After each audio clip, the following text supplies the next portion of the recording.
快乐不整虚的，咱的评价都是真的。感谢帮我们发现好去处的大众点评冠名播出。番茄是个宝，茄皇错不了。感谢约1颗阳光番茄在里面的茄皇联合赞助播出。颜值7克，鲜满10分。感谢颜值下降但鲜味爆表的海天博颜特约赞助播出。可口可乐益生元汽水，快乐不卡顿。本节目由可口可乐行业赞助播出。乳铁蛋白加乳脂球膜，助力宝宝体质双优。感谢真心守护宝宝成长的美蛋陈蓝针赞助播出。好网络就选中国移动。本节目由指定产品中国移动赞助播出。咔嚓咔嚓，一起脆翻天。本节目由美味酥脆、有料有趣的雀巢脆脆鲨赞助播出。一场仅朋友可见的线下聚会即将开启，打开效果小程序即可参与限定活动。我们的第一赛段呢叫做双人成型赛，目前赛程已经过半了。那么接下来，我们的演员朋友将继续争夺剩下来的晋级名额。脱口秀界好久没有这种紫微星下凡了，你每天啦啦呼啦啦，你这还懂喜剧啊？只有那些听不到音乐的人，才会觉得跳舞的人是疯子。我要去上海、巴黎、东京、洛杉矶，猜猜少了哪里？年轻人真的很容易刺痛我们，被自己老秃了。即便你拼尽全力成为人上人，抬头发现上面怎么还有顶级和夯？麻了吧没麻呀？麻了吧没麻呀？麻了吧没麻呀？无话可说，很棒啊！西湖啊，我要去看脱口秀。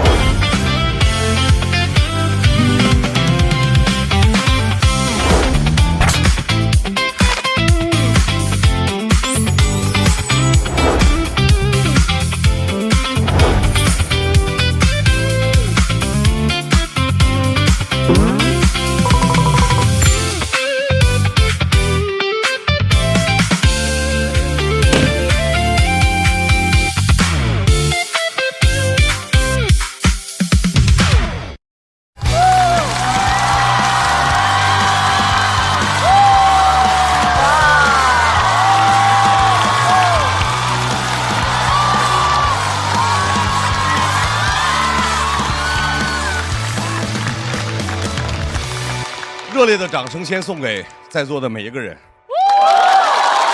大家好，欢迎来到由大众点评冠名播出的脱口秀和他的朋友们第3季。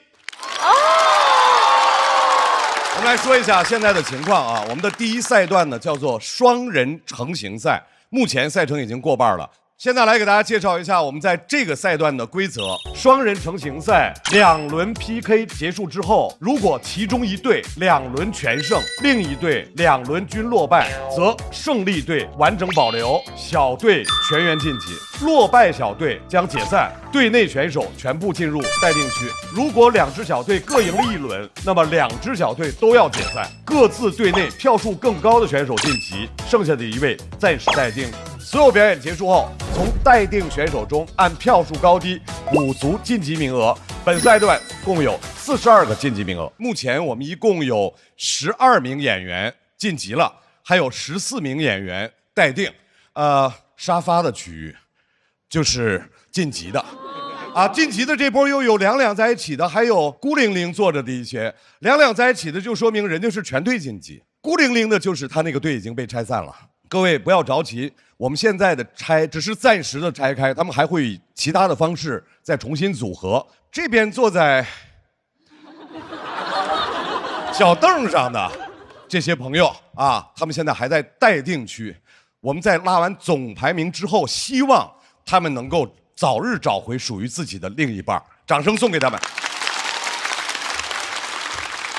比赛开始之前，再次向大家隆重介绍我们今年的校友团：闫妮老师、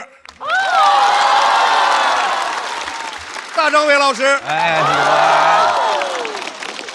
周深老师、鲁豫老师、苗苗老师，感谢各位的陪伴。那么接下来，我们的演员朋友将继续争夺剩下来的晋级名额，让我们继续下半场的比赛，来吧！好，接下来要进行 PK 的2支队伍。首先，第一小队 ，Harry 海波。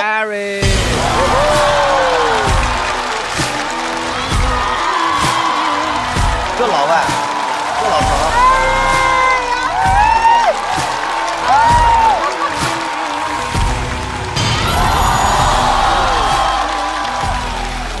有一种要呛核桃的感觉。加油，Harry，加油加油加油！第二小队，大国手小四爷。小四爷。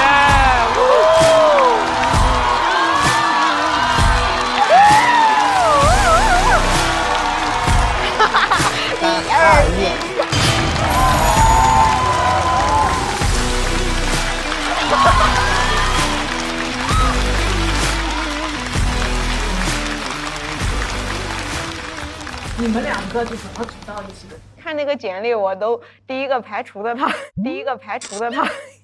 啊？为什么？哦，这个好压力。希望你是一个对脱口秀认真的人。我本来就选择困难，这样咱俩互选。行，他对这个压力比较大。谢总这么努力。现在成功不能发。昨天我都睡觉了，小四爷说要不要聊聊你的稿子，我又从床上爬起来。他好像对自己没有特别高的要求，还是得一针见血的说出来问题。你提供情绪价值是没用的。你现在写歪了第一段。你等一下，那我就把那些信息都加进来哈，我都写了的。你重新码一个。重新。这个要写出来啊，这个要体现在第一段。头2段全部删掉，重新来，你觉得行吗？救救我！救救我！救救我！你刚刚问那个形容你的队友是最什么什么，我说是最严厉的队友。啊，哪里严厉？你觉得有效果，但是我听了，这个只是一个小梗，这个不叫效果。观众能听到后面是因为观众人好。本来观众早就应该失去耐心了。我觉得你前2天没有说这个，你就是现在想说。我这么说你焦虑吗？不焦虑，只要你能帮我改出来。我昨天我跟他说，我说你可以更好。对，这种严厉我也挺受益的，巴不得就是有一个免费的老师来带我，手把手教我，我就学吧我。哎，我也没有那么说教啊。给你们队伍起一个名字，你们会起吗？我们刚组队的时候就已经起好了，因为我们2个都是穷门嘛，是吧？所以我们的组合名字就叫老穷风，有老前锋就应该有老穷风。行，这是老穷风，这是行的。我尽量不笑出声，我不想让你通过我的笑声来判断我的财务状况。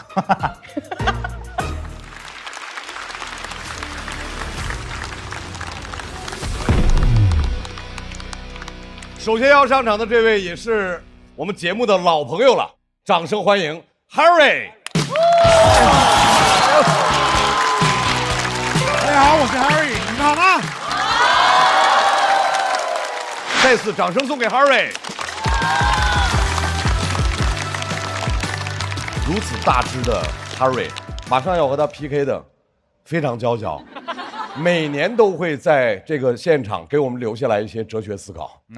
我们再看一看今年他又会带来一些什么样的哲学问题。掌声欢迎大国手。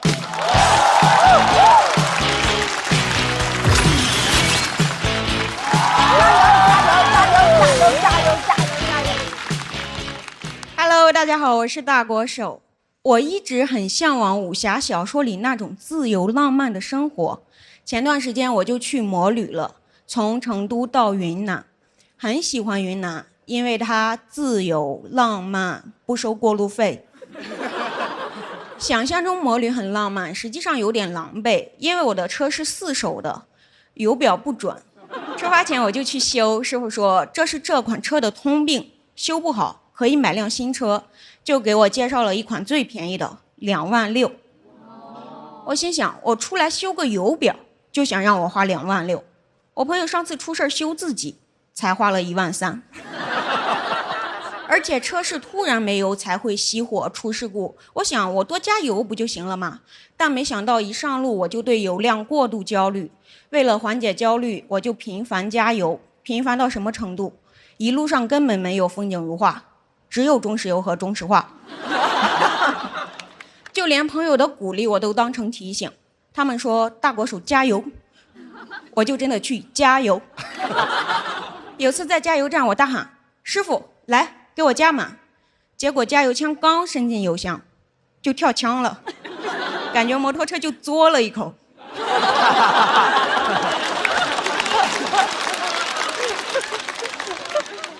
一付钱8块2毛5，师傅都笑了，我好尴尬，我只能自我安慰，他就是没见过这么克制的车，禁欲系大摩托。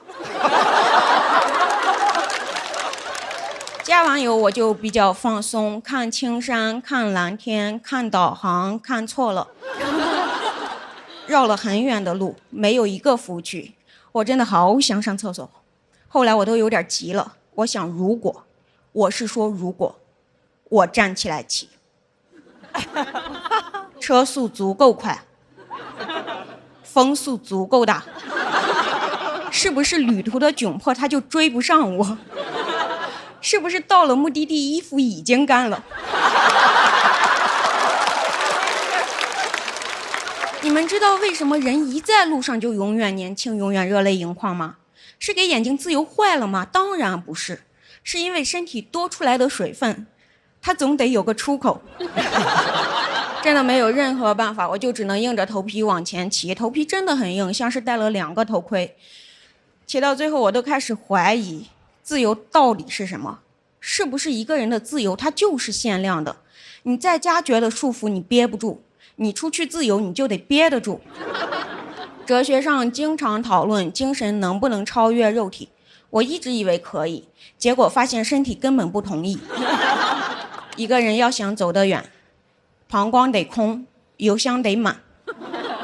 不过虽然理论如此，实际第4天我哪儿都没去，因为停车没停好，车倒了，我就去抬车，腰闪了。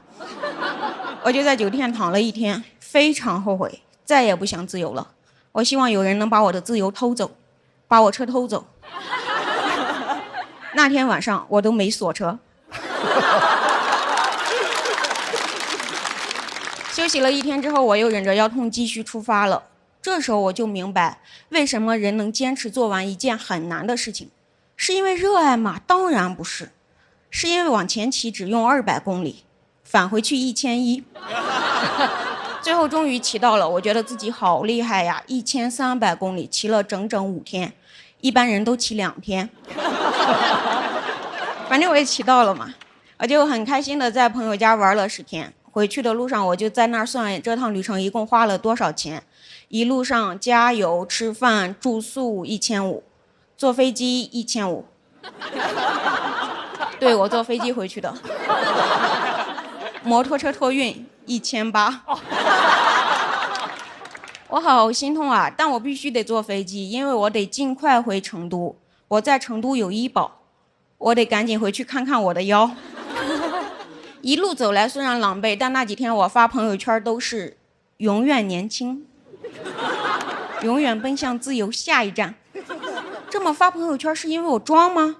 当然不是，而是虽然我的梦想破灭了，但我要保护别人的梦想，毕竟我也是看了别人的朋友圈才出发的。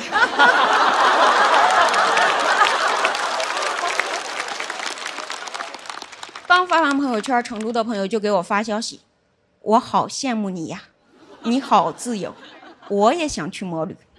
我说去，现在就去。什么没有车没关系，现在马上你来云南，骑我的车去摩旅，去成都。我不说你们也知道，他没有帮我骑回去，因为他连自行车都不会骑。摩旅精神就是这么吸引人，我要把摩旅精神传承下去。什么是摩旅精神？就是对自由的向往，听起来很抽象，实际很具体，就是2手车转让。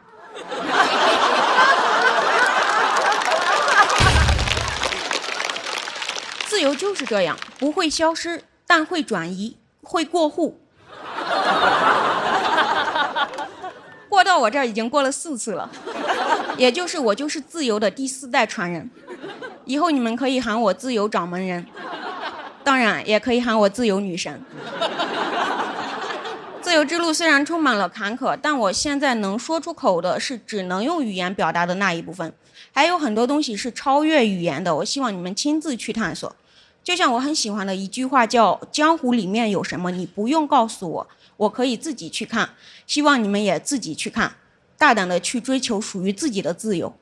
当然啊，也不是现在，得等我下去，等下一个人上来，你们就走。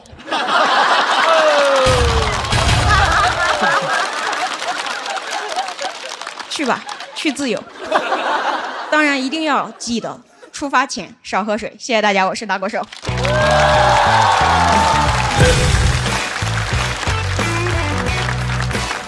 数票倒计时。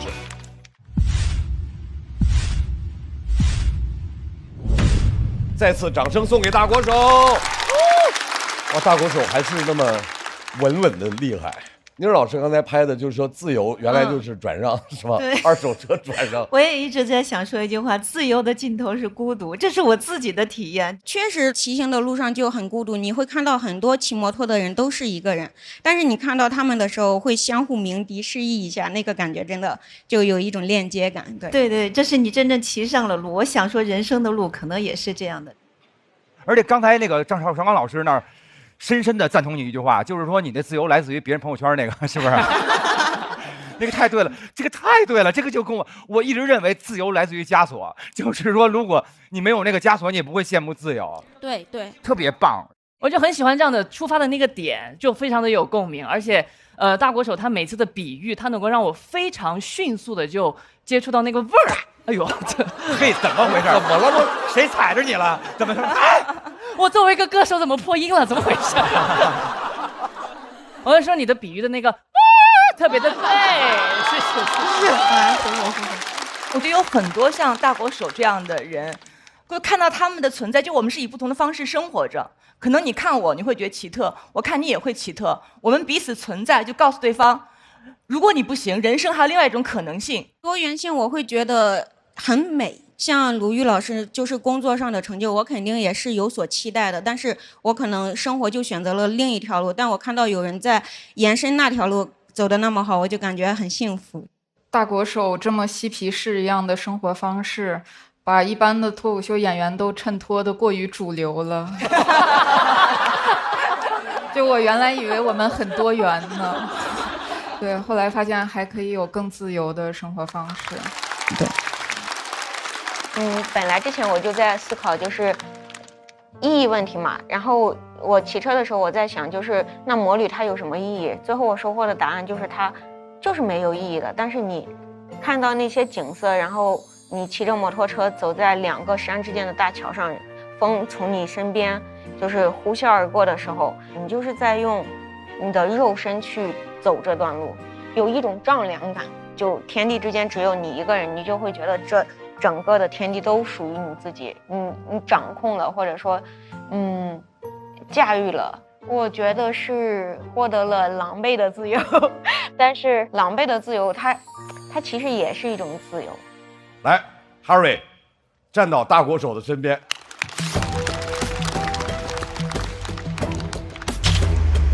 我们来看一下 Harry 和大国手的得分情况是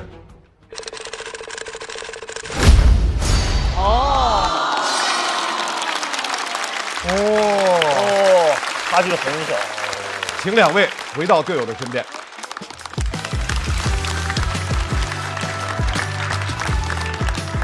马上要上场的 Harry 的队友，对于我们来说也是一位新朋友，掌声欢迎海波。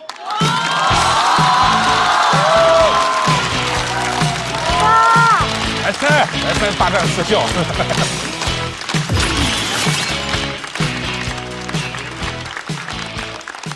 哎呀，我是海波，我是2个孩子的爸爸，不是孩子的爷爷。闪开！当爸爸这几年，我最大的感受就是，我现在特别像是家里的厨余垃圾桶。我每天吃的东西都是一些厨余垃圾。我吃的东西特别简单，要么就是我家老大吃剩下的1口米饭，真的是1口，不多也不少，每次都是1口。好像他每次盛饭的时候都是这样盛的，先把自己能吃完的盛到碗里面，再用嘴巴去锅里面量一口，吐到碗里面，对自己说这一口一会儿留给爸爸吃。要么就是老二吃剩下的几根面条，我也不知道是几根，被他搅得太碎了。要么就是我老婆，哎，冰箱里有个蛋糕你吃了吧，都过期了。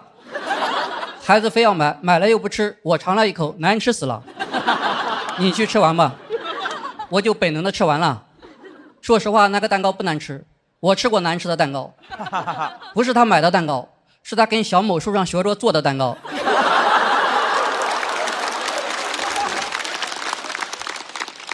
他做的那个蛋糕闻起来是榴莲蛋糕，吃起来也是榴莲蛋糕，但他做的是草莓蛋糕。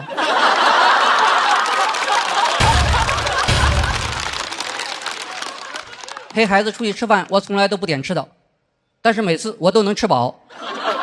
明明是他们两个点了他们两个要吃的，结果我们3个都吃饱了，还没吃完。吃饭之前他们还问我，爸爸今天你想吃什么？我说你没剩什么我就想吃什么。爸爸你怎么什么都喜欢吃？因为你们什么都喜欢剩。我那么感动啊！我也觉得好幸福啊。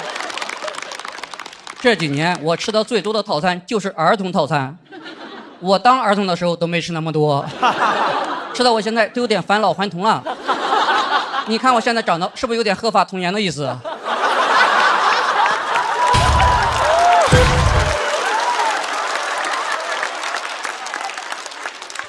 我不知道为什么他们吃东西的时候总是有一部分是不吃的，吃生煎的时候他们只吃里面的肉和底部煎黄的皮儿，我吃剩下那些皮儿，还有一些汤汁、肉末、芝麻，我吃了生煎的所有成分，但我就是没吃到生煎。吃披萨的时候他们从来都不吃最外面那一圈，他们2个吃披萨，我跟着他们吃披萨的周长。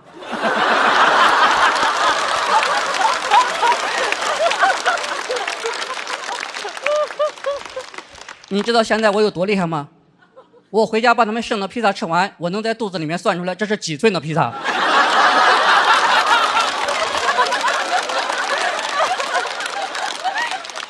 但我吃不出来这到底是哪一种披萨。我还不想浪费那些零食或者饮料，我知道我的父母更不舍得浪费，但我不想让他们吃。他们吃了一辈子苦，我也不让他们吃甜的。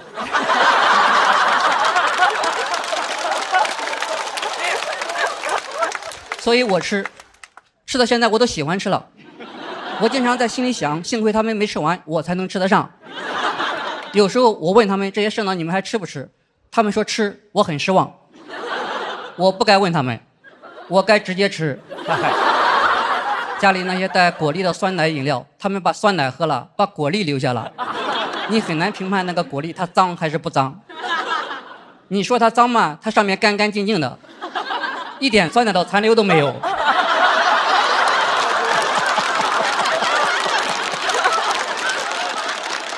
你说它不脏吗？它上面一点酸奶的残留都没有。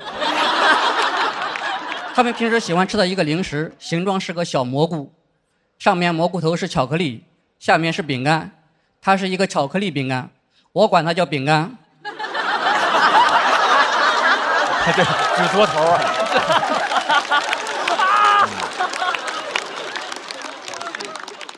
我吃的时候从来都没有巧克力那一部分，他们吃的方法跟吃棒棒糖一样，把巧克力那一端放在嘴里面，不停地舔来舔去，舔来舔去，舔来舔去，直到把巧克力舔得干干净净，把饼干吐出来，完完整整。经常在吃的时候，我能听到这样的对话：妈妈，我只吃巧克力，不吃饼干，不是给你爸爸吃。爸爸，你过来一下。我从来都不过去，我过去就要吃他们的口水，我不想吃，每次我都是等饼干晾干了。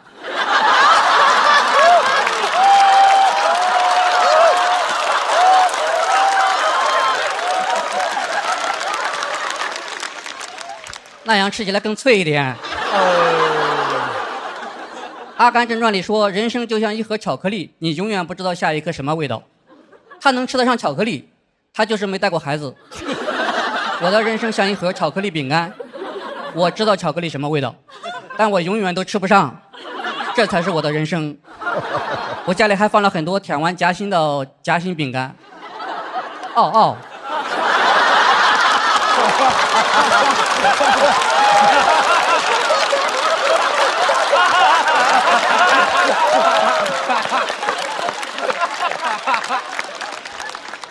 我吃的时候也没有中间那个粒，好在那些喝完酸奶剩的果粒正好有多的粒。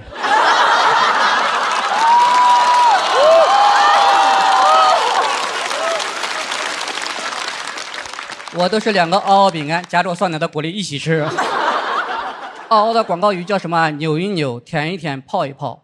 我认为不完整，必须要加一句：饼干吃一吃。而且你最好明确一下饼干谁来吃，谁舔到夹心谁来吃，不要留给爸爸吃。不要留给爸爸吃这句话应该出现在所有零食包装上面，不然他们都以为我就是喜欢吃这些东西。这样下去，很多年之后，等我老了，过生日那一天，他们会给我做一个大大的蛋糕，最上面一层巧克力饼干，没有巧克力；最下面一层嗷嗷饼干，中间夹心是果粒。我拿一个饼干放在嘴里面，一边吃一边回忆，真好，还是你们小时候的味道。好，谢谢大家，我是海波。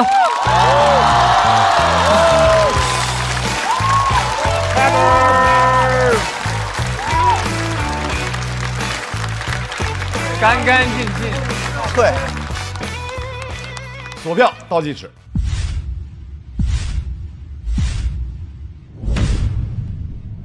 来，掌声送给海波。哇哦，周深就数你笑的声音最大，还蹦。就很喜欢这种就看似吐槽，但吐槽啊！哇，这个看似吐槽，但其实是非常非常甜，然后非常非常温暖。非常非常充满爱的一个故事，就边听然后又觉得很好玩，但是后面又觉得哇特别感动，所以呢，它这个整个故事它的味道特别的丰富，可能他尝不到，味道啊，所以非常非常吸引我，所以我觉得你也一定就是他感受到了非常非常多爱，因为他也给了自己的孩子，给自己的家庭很多的爱，我就很喜欢这样非常温暖的人。我感觉就是因为海波老师对自己的稿子非常有自信，所以就可以很淡定的进这个段子，知道后面肯定会讲起来。然后我觉得你翻的也很好，就是我觉得有时候写段子你会停在周长的那个位置，你就觉得哎这已经是一个梗了，但你后面还能翻，我能算出来几寸，我觉得也很了不起。然后后面也有一个特别有效的 callback， 就是前面的梗响了，后面 call 才叫有效的 callback 啊。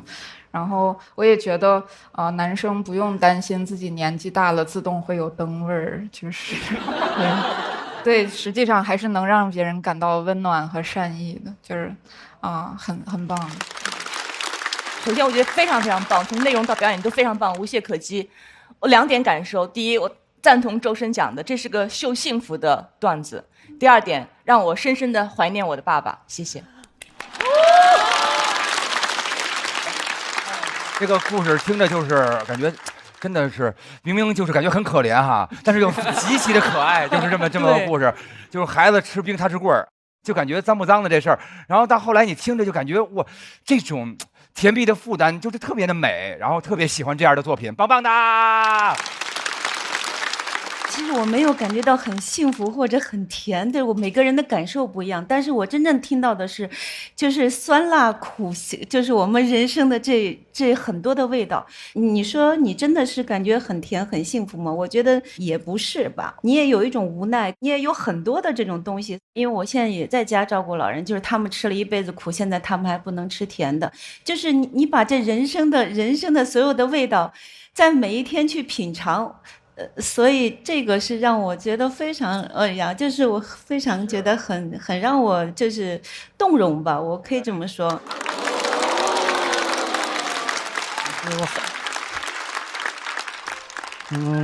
我就是很感谢各位老师能够体会到我写的段子里面的一些想法，跟我当时写的时候的一些感受，我很感谢你们。这么深情吗？怎么回事？海波说脱口秀说了多久了？我做10年了。10年了啊！哇！哇，那我觉得就更厉害了，因为他说了10年嘛，很长，但是他没有给我一种我要给你说脱口秀喽，就那种就是比如说，哎，我要唱歌来震慑你了的那种，就是刻意的劲儿。我要给你来说脱口秀了，谁有这种感觉？我没有这感觉，谁有这种感觉？我有。海波现在也是俱乐部的主理人。对，您的那个俱乐部叫在苏州莱塞喜剧。哦。海波现在这个莱塞俱乐部怎么样经营呢？我之所以出来演，就是因为不怎么样了。别呀！咱不要比那个不比伟大呢，你比小块总强点吧？比不了，比不了。哎，就是10年前我就开始做脱口秀了，那时候我是花钱，然后需要找场地、找观众。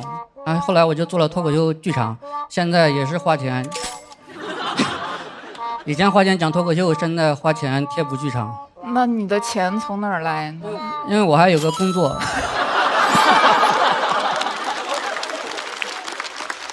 哎，我不得不说，我现在要再次请大家注意一下，坐在那个片区的，对。我们要把热烈的掌声送给他们，他们都是全国各地的俱乐部的脱口秀俱乐部的主理人朋友们，都在坚持的哈。对，海波老师您辛苦了。对，来，我们请海波回到位置稍作休息。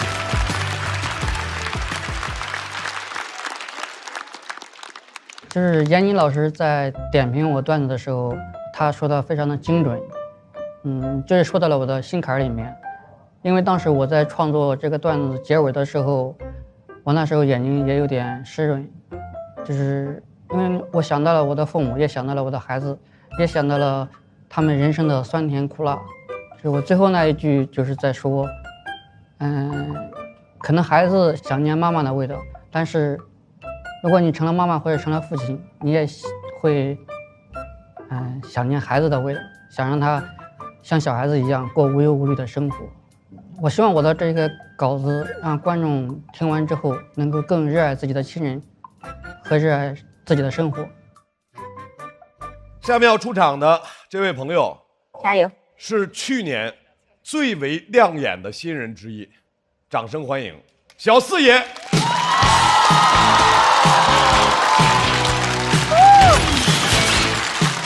加油，老四！谢谢。1年没见了，朋友们啊，去年上了节目，现在生活比之前好一些了，但是穷了这么多年，怎么说呢？落下病根了啊！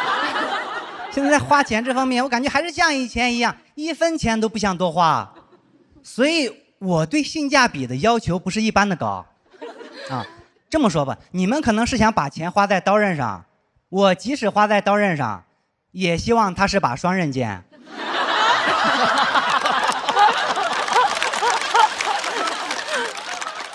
我要是不小心把钱花在刀背上，我就会把刀刃放在脖子上。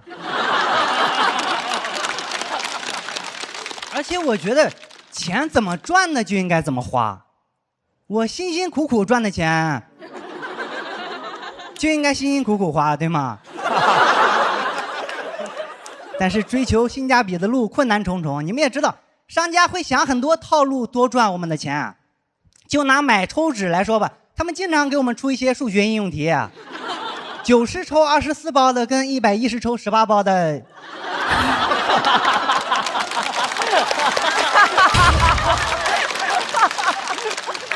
你很难直观判断到底哪个更划算，对吗？你以为用价格除以一共多少抽就行了吗？那你就上当了，因为抽纸的层数还不一样，有些是一抽3层纸厚，有些是4层厚。我以为4层就已经够厚了，没想到还有6层加厚的。6层加厚的感觉不像是擦身上的，像是盖身上的。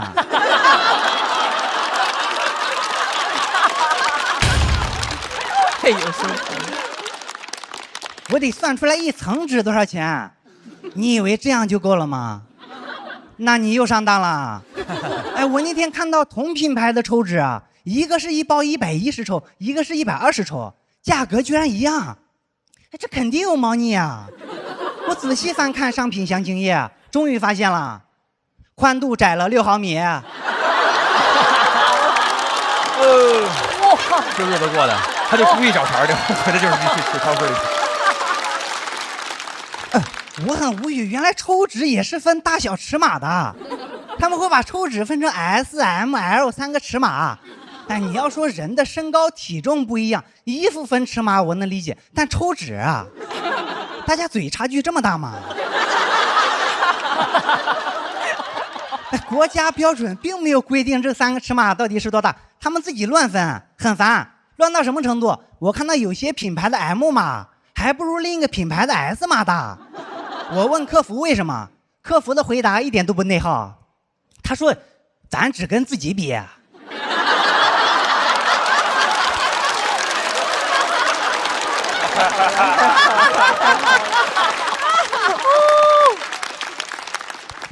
我不能理解一个抽纸为什么要分这么多尺码，真的有人需要吗？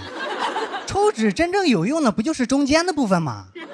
不管多大，只要别做成甜甜圈的形状，我都能用。他们总是乱出尺码，像我这种节省的人，真正需要的尺码，他们从来都不会推出，对吗？比如半张纸，有些有点的，我们觉得半张纸就够了，对吗？甚至4个拐角就够了。当然我也不是多节省的人啊，我见过最节省的人是我奶奶，她擦油点子用馒头。你们有没有发现，抽纸厚度、宽度、长度每个维度都不一样，把我逼的，最后我要是想算到底哪个更划算，最后我只能像买房一样算每平方毫米抽纸的价格，算出来已经是小数点后8位了啊！每平方毫米我立省0.00000002。哎，不要觉得这点钱没必要，我觉得很有成就感。因为我查了，这些商家费劲巴拉出这么多款迷惑我们，就是为了多赚这点钱。结果被我发现了，他连这点钱都没赚到。这要是之前啊，攻略做到这我就买了，但是我又发现了一个比价软件，它能显示商品的价格走势，还有历史最低价以及什么时候出现的。哎，自从知道历史最低价以后，我就只想以最低的价格买它，因为我已经见过了最好的它。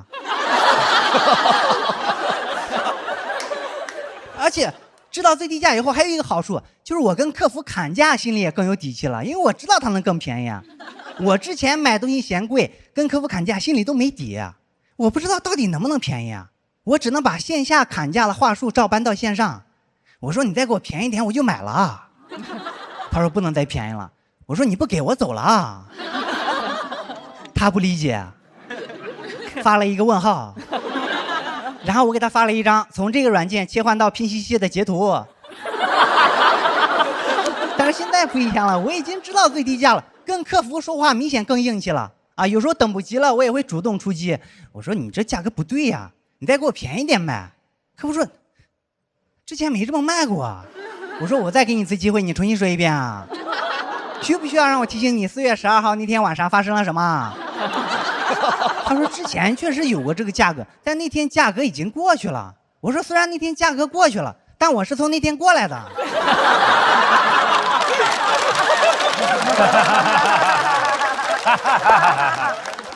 买东西我还会碰到这样一种情况，就是一个商品它的历史最低价经常出现。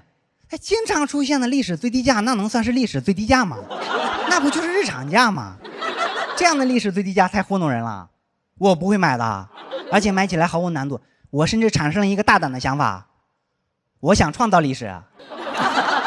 我去问客服还有没有什么别的优惠，客服回答的很干脆，说没有。我说我想创造历史啊，现在有个机会摆在你面前啊，你愿不愿意跟我一起在历史上留下一笔啊？他说什么一笔啊？我说穷的一笔。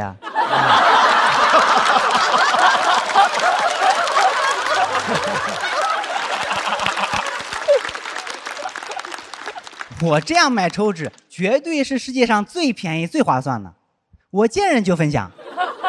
前2天有个演员跟我说，他说你这个方法我用不上啊，因为我是某某平台的会员，我可以每天都只花1分钱就领到一包纸。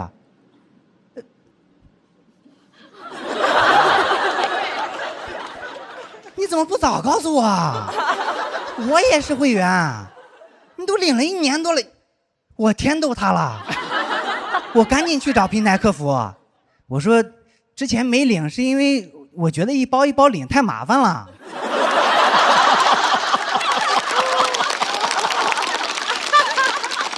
你一次性全都补发给我吧。客服拒绝了我彻底疯了，我开始恨那个演员。我说谁让你告诉我的？你家是不是有很多纸啊？你还给我。讲到这，感谢各位，感谢。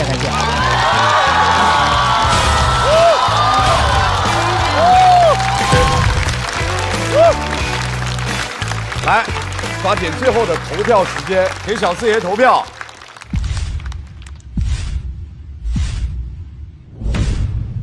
掌声送给小四爷。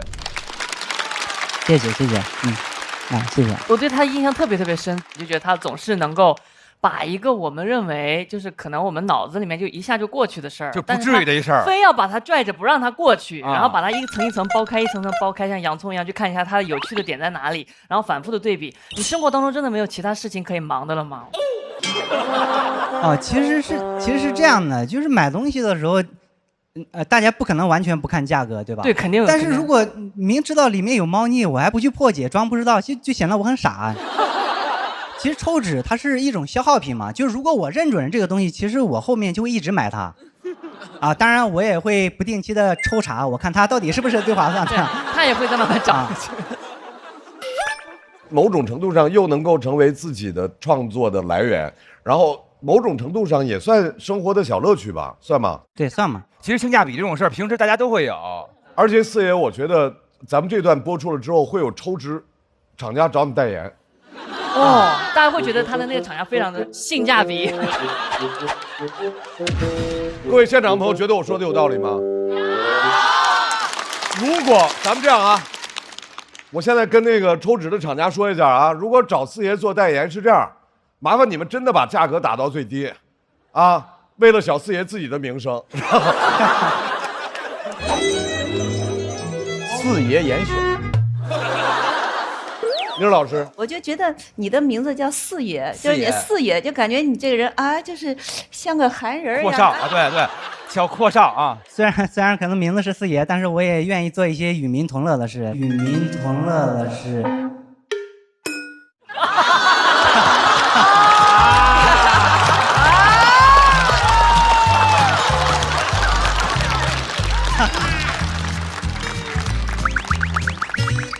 稍微有点贪婪了。没有，其实是开玩笑，因为前几天也接触了几个客户，但是他们对比几个脱口秀演员之后，觉得我性价比不高。性价比，人家当然也会用你算抽纸的方式来算呀。这生活变好了呀，生活这1年感觉怎么样啊？生活确实是变好了，比如说这个外形上面确实是比之前胖了一些啊。当然我也不是，每个方面我都精打细算。其实我也是有一些爱好的，比如说，你们可能不知道，其实我是一个数码爱好者啊。对，所以赚到钱之后，我也买了好几个那个充电头。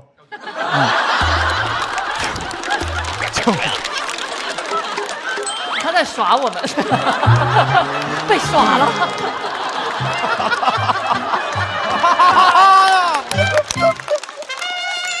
来，鲁豫，我觉得最难的一点就是他怎么样继续琼门赛道，这是我之前有一个担心。他进得非常好，他用了几个字就完全的完成了这个转变。他说落下病根了，我觉得这是非常非常巧妙的一个进入的一个方法，我特别喜欢。谢谢。然后中间有一个我特别喜欢的点，我看了一下鸟鸟，他说我就去看了一下那个抽纸的说明页，这就几个字，我一下笑喷了。然后他今年的口音有一些变化，比去年口音我觉得轻了一些，我觉得这也是一个特别好的一个变化，我个人很喜欢。谢谢。然后最后我就觉得你的结束太突然了，我还准备再有几番呢，然后它一下就结束，我不知道是因为可能这个时长你做了一个重新调整，还是这一段确实有点长，大概8、9分钟。如果后面我再讲一些我的想法，那可能就有点太长了。我是注意到，就你前面讲抽脂那个地方有2番，大家现场是稍微沉了一点点的。对。如果你把那个地方的时长把它空出来，放到最后的话，会不会有用？你觉得？行，那我明天再上开放麦试试啊。可以。下回等于说下回还讲这个，再来一遍。来，袅袅。哦，我就是觉得小四爷这个较真儿的这个喜剧人格建立了以后，就是他对于这种事儿的分析就都很合理，就是永远不用担心没有素材了，就是从水泥地上也能抠出一篇稿子来。哇，谢谢。而且今天完成的相当出色，掌声送给小四爷。谢谢。就是我会综合价格还有品质，还有一些评价什么，我会做出一个最优解。对，有时候还是挺抠的。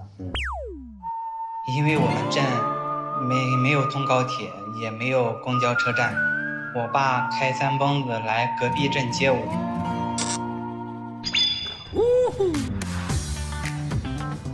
来啦，我导航不贵，也就1顿饭的钱，驶入新路线，这条更顺。放心，我一直在用心规划导航。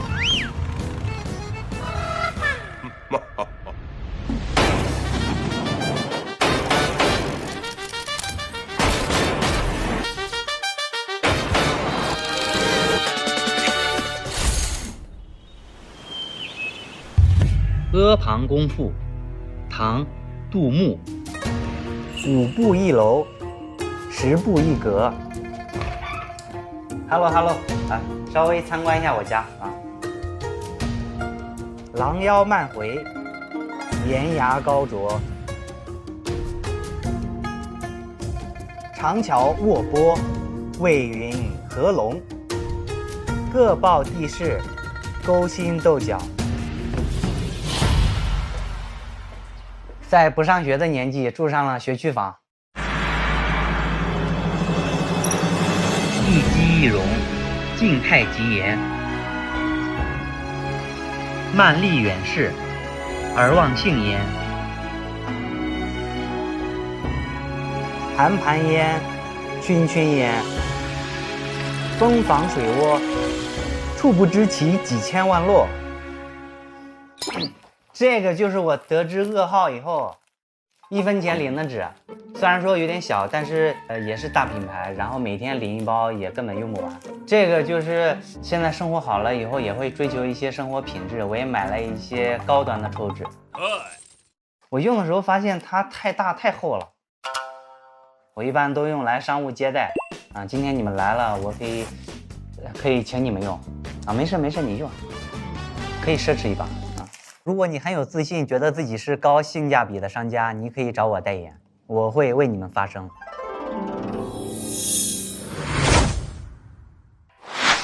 来吧，几位好朋友，2组的1v1结束了。海波和小四爷这2个非常难选。海波这个战都很精彩，都进吧。那么海波和小四爷在他们的表演结束之后得到的观众投票是。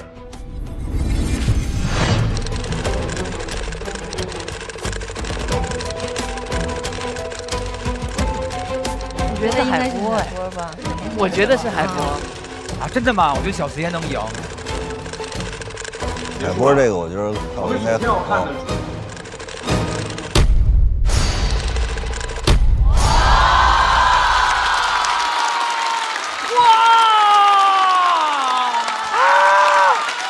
我们俩感觉一样。哇！爸爸赢了，爸爸赢了！哇哦！海波198，小四爷183。但是我们要被开放了。所以坏消息是，你们的组合要拆了；好消息是，2组各自有1人要晋级。那么晋级的2位是海波和小四爷。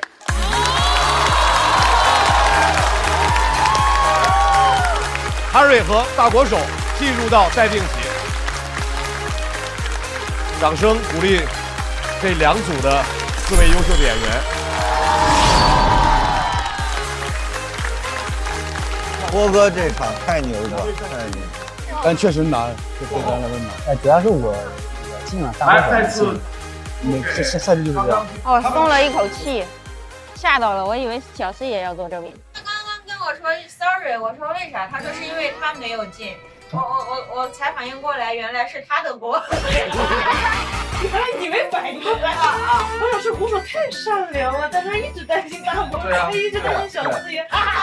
我当时想着，哎呀，小四爷谁让进他？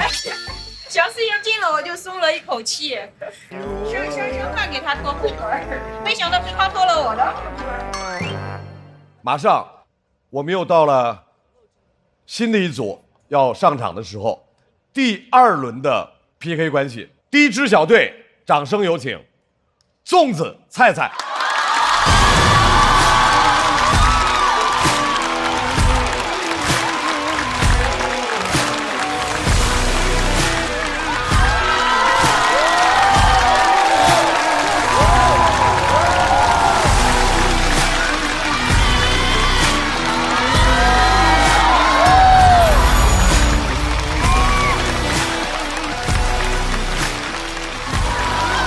好像啊！加油加油，我的姐妹！第2支战队，让我们有请岛主 TV。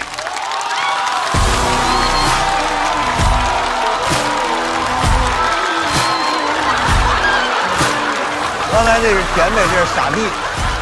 穿上拖鞋下来了。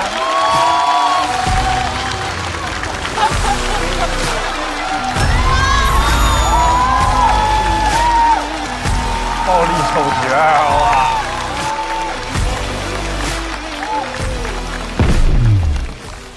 在这2组的 PK 关系当中，首先要上场的是一位新人演员，掌声欢迎粽子。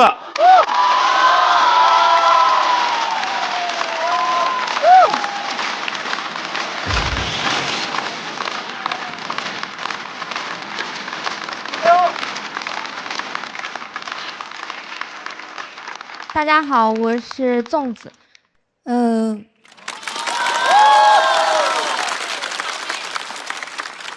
我是一个山西人，我爸以前是一个煤老板，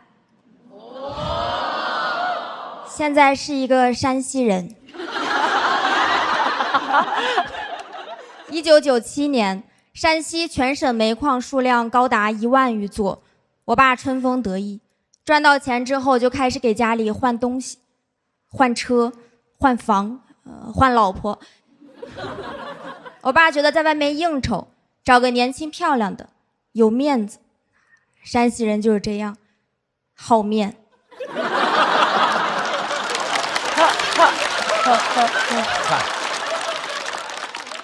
我妈当时有预感，就假装是别的女人给我爸打电话，我爸接起来，喂，老婆。我妈说：“算你有良心，还能听出我的声音。”我爸说：“哦，是你啊。”当时爸妈很忙，就把我放到我姑姑的单位里，是一个歌厅。大家不要误会，我们家歌厅是正规的。在那儿长大，严重影响了我的身高，因为长个子需要晒太阳，但我长大的地方有点见不得光。我当时一放学就会去歌厅里写作业，在那个环境里，我知识都学杂了，歌声、笑声、划拳声，声声入耳。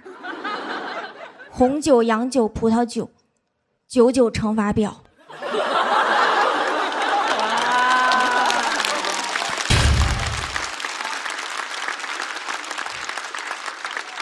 第2天老师抽查古诗，他说生当作人杰，我说死了都要爱，非常尴尬。但最尴尬的是碰到熟人。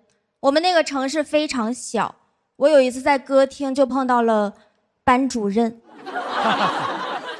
当时我们2个都愣了。他问我在这儿干嘛，我说写作业。我说你在这儿干嘛？他说家访。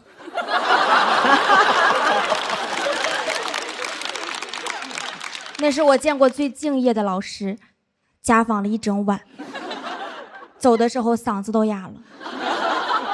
我当时的好朋友基本上都是歌厅里的漂亮姐姐，她们虽然学历不高，但是人很热情，经常陪我写作业，遇到不会的题呢，我也会耐心的辅导她们。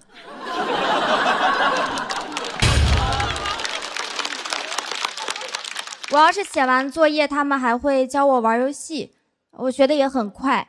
第二天上课，老师问6乘以6等于几，我说开了。老师很生气，把我叫到办公室要检查我作业，我说忘在歌厅了。老师更生气了，让我叫家长，我说家长也在歌厅。当时整个办公室只有班主任相信我，但他又不敢说。他沉默了一会儿，说这样吧，下周我去做个家访。我在歌厅里最好的朋友是芳芳姐，她的工作呢是陪客人唱歌，但她真正想当的其实是歌星。经常有人笑话她，哪个歌星天天陪别人唱歌呀？曾毅吗？为什么？而且她唱歌也不好听。小时候其实我不理解，像芳芳姐唱歌难听也可以当歌星吗？最近我理解了。我很喜欢芳芳姐，她对我很好，可以说她是一天一天贴近我的心。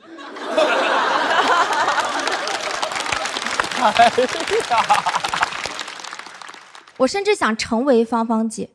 学校不让谈恋爱，不让染发，不让打耳洞，简单来说就是不让我成为芳芳。但我觉得这个工作很风光，每天都可以穿着漂亮的裙子在台上唱歌，像迪士尼里的公主一样。我写作文，我的理想是当公主，像芳芳姐一样。芳芳姐看完之后赶紧教育我，她说虽然一晚上就能赚很多，但只能做几年，30岁就退休了。我更想当了。芳芳姐说，姐希望你能出淤泥而不染。我说姐，这啥意思呀？芳芳姐说，你长大了就知道了。李白说的。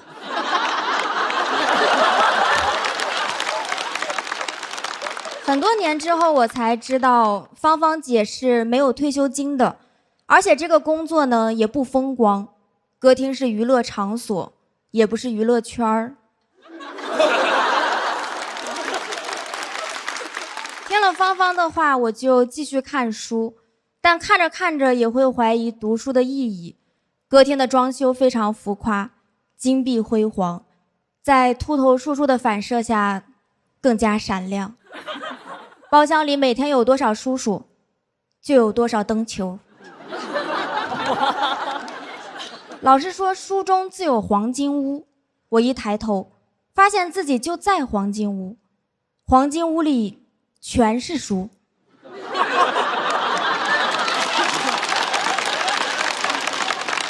叔叔还会跟别人夸我，说这个小姑娘长大之后肯定有出息，在什么环境下都能学进去。他不知道，其实我没学进去，叔叔比我厉害，他没学，直接进去了。有一天芳芳偷偷告诉我，他说他攒够钱就要离开这儿，他要去南方，南方机会多。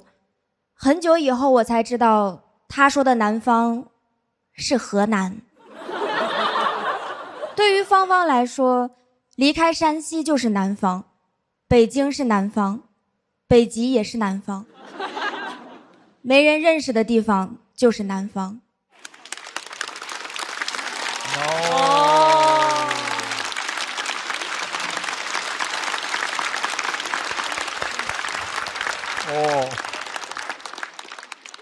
后来我又碰到过芳芳一次，她老了，沧桑了很多，芳芳变得圆圆的。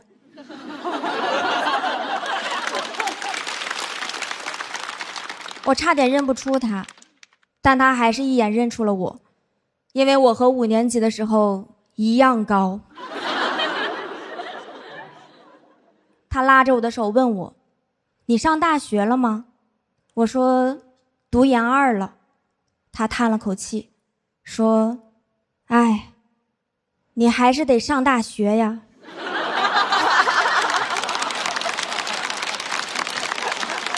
哎，我说：“姐，你还记得出淤泥而不染吗？”他说：“记得呀，这不是李白说的吗？”我说：“不是，芳芳说的。”哇，都放开了！谢谢大家，谢谢。来，投出你手中宝贵的一票。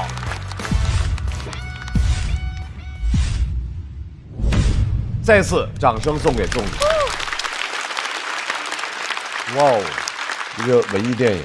是啊，我刚才都忘了拍了，因为我一直跟着芳芳，像你说的，我在看一场电影，然后就有很多贾樟柯的那种瞬间，你知道吗？站台、小舞，然后任逍遥、江湖儿女，就是所有那些人物，什么胡梅梅、巧巧，你会发现哦。就那样的女性，她其实就是像一个电影一样，你看到个体的成长，然后能够想到这个人他经历过那10年、20年的社会的变迁，完全有画面感。我觉得就是因为确实这种题材，像我们听的时候就开始有点不太敢笑哈，这种感觉。再琢磨，再看看。对，但是其实又非常有力量，就是感觉你无论生活在一个什么样的一个生活环境里头，最终怎么活自个儿选，就是这种感觉啊。所以我觉得这一点就值得我拍这个灯，非常棒。谢谢谢谢。我就觉得他的文本很厉害啊，就是我觉得如果是把它当一个散文啊，或者是当一个文章去看，我觉得可能我们自己会脑补出很多情节，去帮我们去丰富它所有的环境啊，或者是所有的情节，可能会帮助很多。就是因为最后这个故事，就是你把芳芳介绍给我们之后，就非常非常的鲜活，所以最后整个故事结束之后，就是会忍不住的然后你的情感的浓度非常非常强，所以我就一定也会拍这个灯。对，就谢谢你把芳芳介绍给我。谢谢对方，谢谢。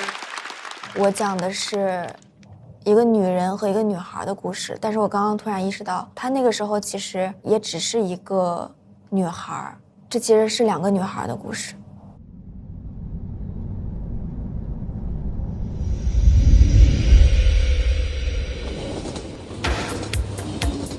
我和芳芳生长的地方在山西晋城，它就是一个挺朴实、挺厚重、挺黄土的那个感觉。这个是山西的颜色。小时候就很期待回到这儿，因为有山有水的很好看。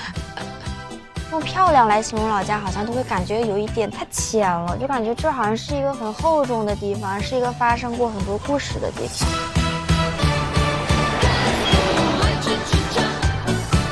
然后很神奇，就是我跟芳芳最后一次见面的时候也是在这儿，就是回到故事发生的地方。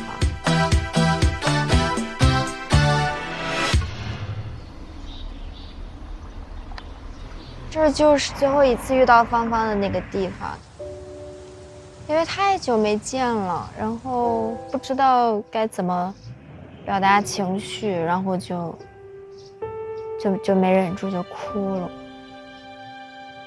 然后他也哭了。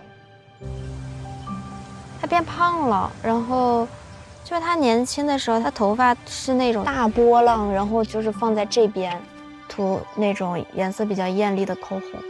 然后我上次见他的时候，他头发也没怎么收拾，他头发就是在后面这样扎了一下。就是你知道他还是那个人，但是有一些岁月的痕迹了。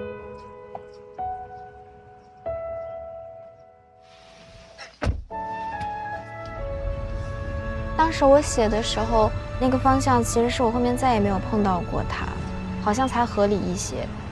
但是我确实就是碰到他了，就是很像电影里的情节，就是好像是某个人设计好的桥段，但是生活就是这样，就是挺奇妙的感觉。其实我觉得我段子里的南方，它其实是一个意象，它是一个可以让人产生新的希望。新的向往的地方。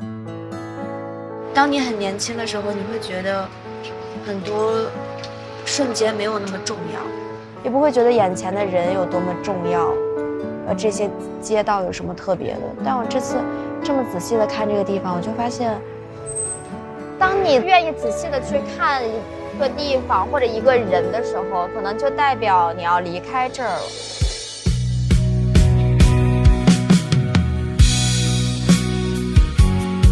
我们会在这个地方长大，被养育，留下故事，然后离开这个地方。我觉得我们很多人都这样。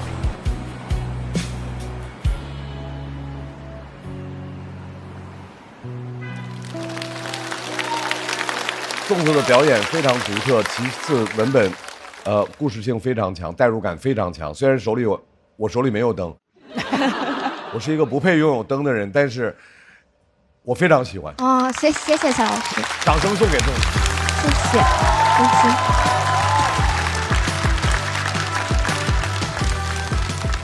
因为是1v1嘛，所以这一组的1v1，各位现场的朋友可做好准备啊！哇哦，迥异到了让我都不知道如何介绍下一位朋友。哦，首先今年我是第一次见到他，其次他弄得和我贼熟。当我犹豫着我要不要和他打招呼的时候，他扑面而来。没事。所以在我心里面，他可以靠脸吃饭。掌声欢迎可以靠脸吃饭的扑面而来岛主。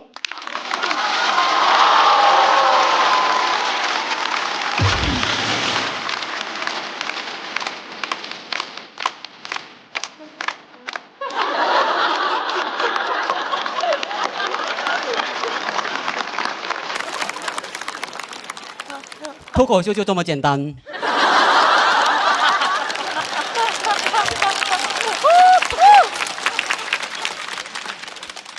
长相就是我第一个段子，谢谢你们，看得出来你们很懂喜剧。我们直接开始吧。开始啦！大家好，我是岛主，我是个有广西口音的海南人。哦，我是热带长相，很多人觉得我长得丑。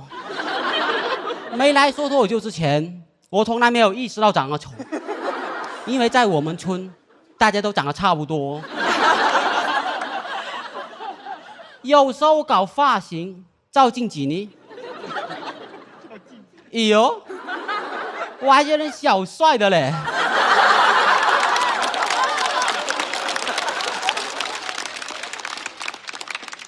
有点像5条人科。打扮有点像。对，人科反正开心。我这个长相在海南讲脱口秀没人笑的，因为我在海南就是个平平无奇的海南人。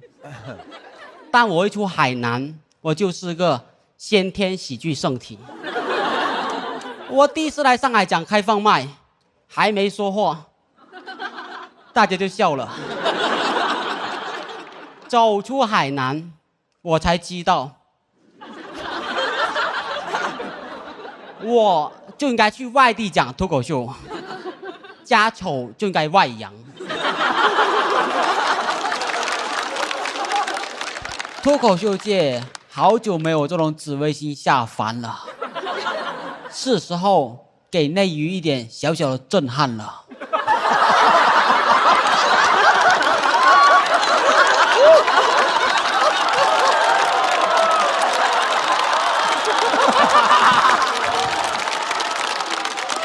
有人说岛主是智胜哥哥和广智哥哥合体，我说原来广岛之恋的岛是我呀。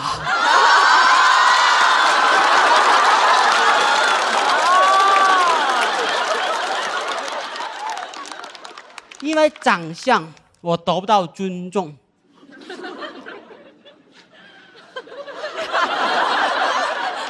有观众发 rap， 观众说我是偷电动车人呐、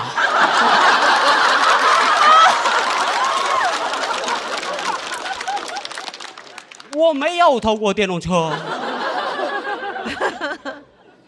但我的长相很难让人相信我合法拥有一辆电动车。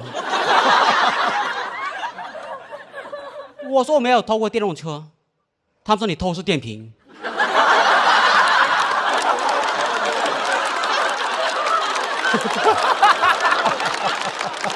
好尖锐。我甚至演过普法短剧《电瓶仔的结局》，导演让我演失主。失主哦，失主，这也需要翻译吗？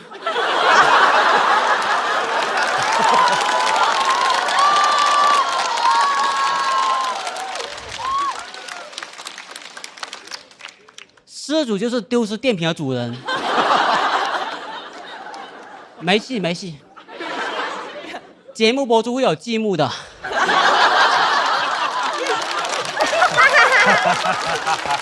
积木会有积木啊，给你打起来。这个导演真的很懂喜剧和悬疑。观众看完我的短剧之后，都觉得是我偷了自己的电动车。我这长相真的经常得不到尊重。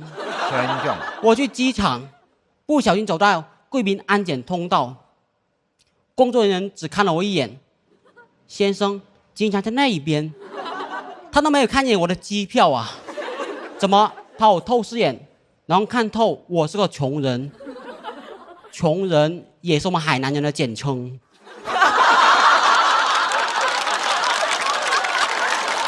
哦，穷啊穷。因为长相和口音，没把我当海南人。经常有人见到我以后，你好像广西的，我说我越南的。出门在外，身份自己给。我想当哪个国家人就当哪个国家人，但我的长相只能局限东南亚国家。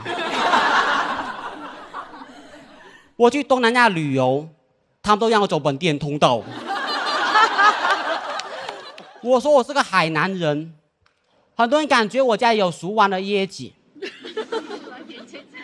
谢谢你帮我翻译。他说蝎子呀，椰子，椰子。我从小喝到大，椰子，椰子。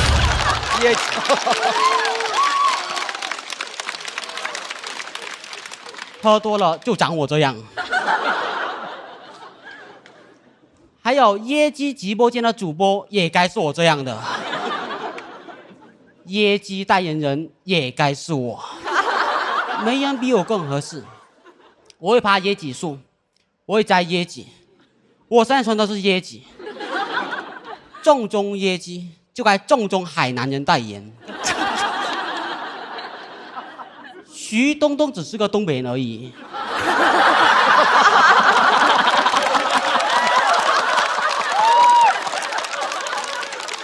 东北人不止抢走我们海南三亚。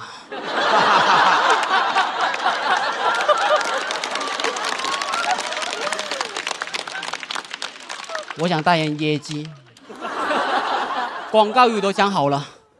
椰子树，我从小爬到大；椰鸡，我从小喝到大。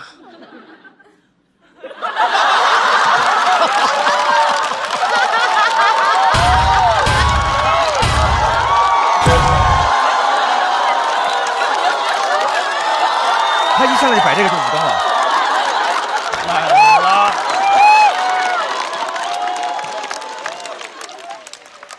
钱不钱无所谓，主要想代言。如果不来找我，我就说椰鸡喝多了就长我这样。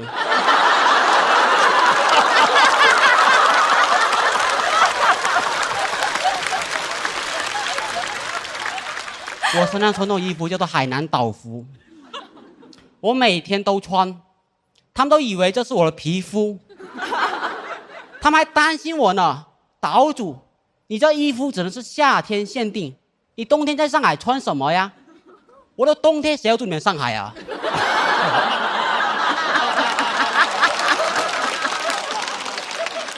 我这次来上海就背一个书包，书包只有7套这种岛服，随时准备跑路。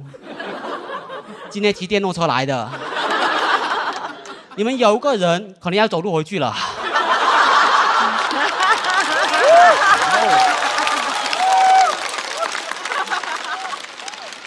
丢丢丢丢，谢谢你们，我是岛主。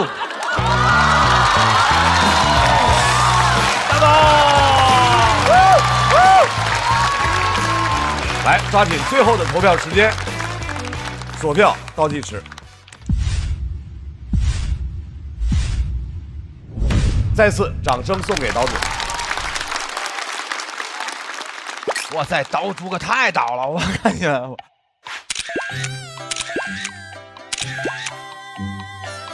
哎呦，我还觉得小帅的嘞。岛味儿这么足啊！哇，就是这个岛主也是因为就是老穿岛服，这整个岛这个来的吗？就是这个名字起的。对对，是的，是的。哇，其实海南岛服在海南本地人不穿的。岛主这个名字本身也是，我用什么语言来跟人沟通啊？你正寒冬喜剧啊！哇塞，岛和岛非常岛，哇，这岛德经，哇，这了不起！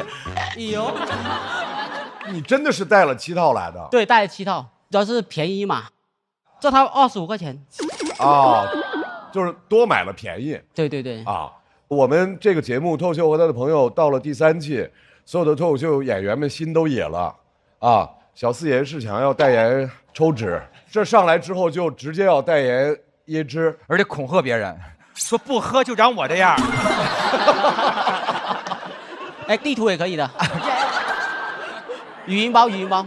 那每一个语音包最开始都会去洗衣城，他就说那我们开洗吧，我们直接开洗吧。一开始就是开洗吧，对吧？一上来，那我们一起开洗吧，在家里就可以洗啊。岛主今年你是哪年生人？我是96年的。啊，96年，看不出来吧？他们都说我像69年的。我看你像每一年的，哇，太棒了，太有意思了。没戏，而且他还说他那个话太逗了，他就是特别神奇，就是感觉你们如果听不懂我的话，我的话会有积木，就是那个要搭这个积木要看那个，哇，太逗了。哎，刚才你说那个椰鸡的时候啊，椰鸡，我们都不知道这2个字是哪个字念错了，对不对？它其实是俩词儿，一个词儿是椰子，一个词儿是椰汁，它是这俩词儿不停的倒。椰子是椰己，对吧？是啊，你真的很懂喜剧啊，周深哥哥。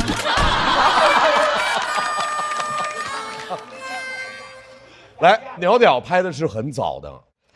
因为我感觉岛主其实很擅长构建自我形象，比如他今天的服装肯定是你自己选的，对吧？我是整季全人里唯一不用化妆也穿自己喜欢的衣服的演员。那你本身试过别的什么西服或者什么类似别的样的衣服吗？西服什么？西服啊，就是说我这说的是说我很舒服，我很西服啊，然后每天都开洗很舒服啊。那西服啊，我要去看脱口秀。岛主有没有试过像西服这样的造型？可以代言。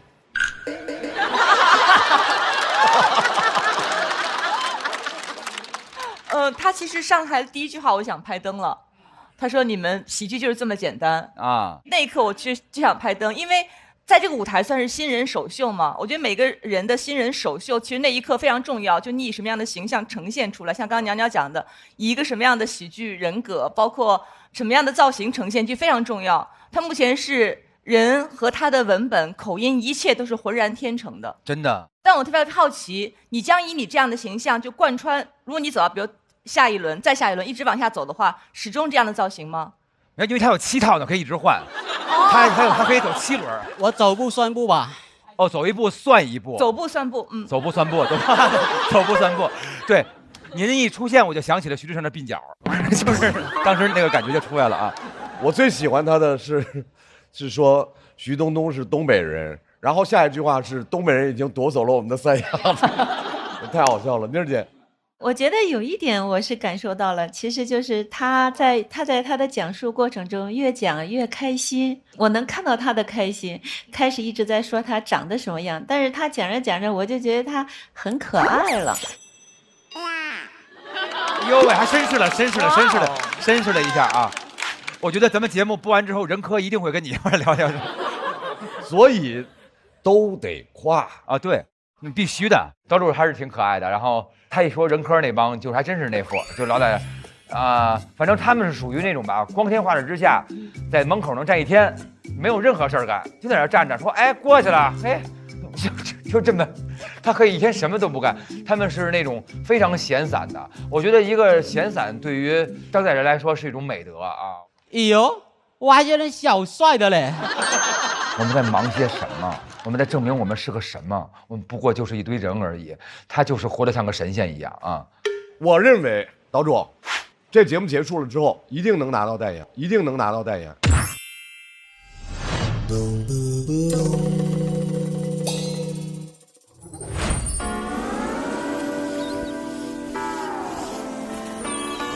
夏天是岛主的季节。海南岛主，纯天然无添加，来自海南，感受夏天的阳光滋味。我是岛主，我为夏天代言。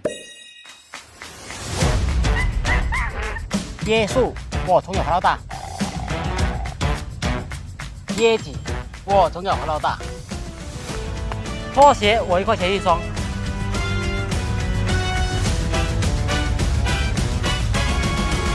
岛服，我1点换1套。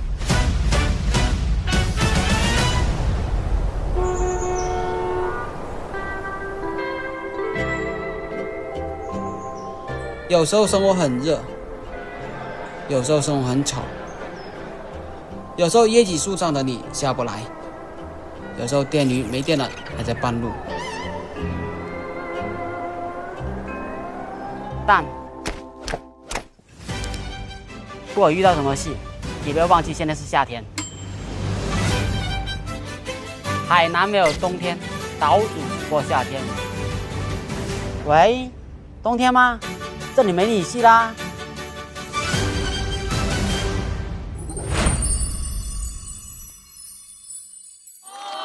谢谢岛主给我们带来的精彩表演，我们请粽子回到舞台。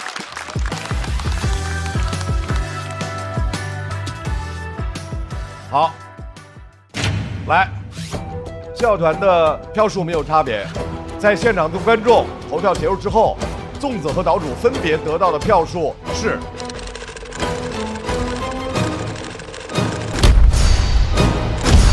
哇，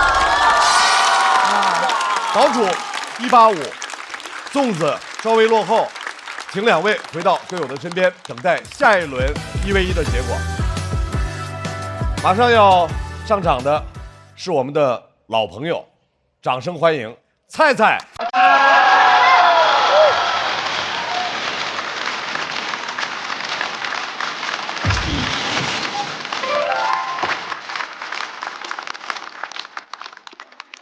大家好，我是菜菜啊。要和菜菜1v1的这位朋友，他的伙伴岛主一直握着他的手。2个人在深情的取暖和彼此鼓励。为什么？因为又是一位舞台上的新人嘛，可能会紧张一些。一位新朋友，掌声欢迎 TZ。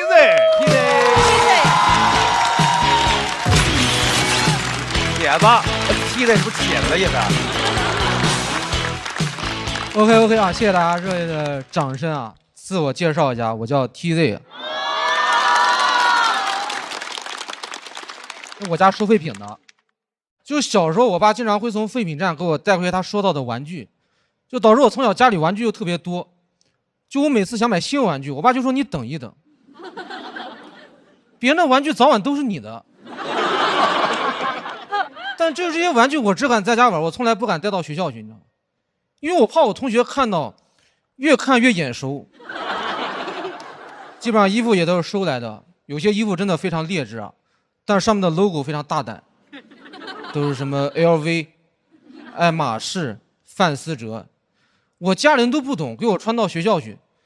偏偏我有个同学，他家里特别有钱，而且他知道我家是收废品的，他专门过来问我，啊，你怎么穿这个呀？这是那个范思哲的。我说穿我身上就是我的。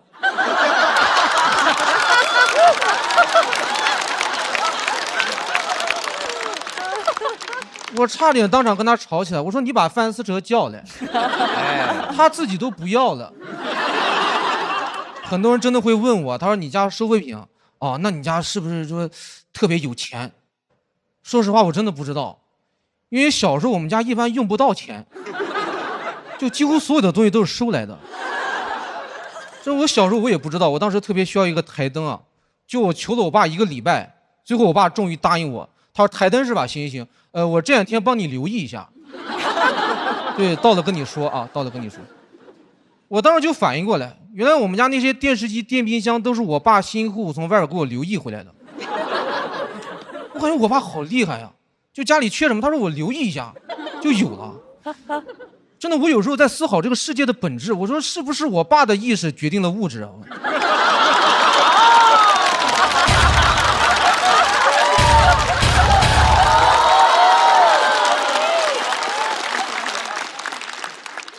我跟你说啊，就以后谁要敢做空黄金，我说你等着，我让我爸留意一下。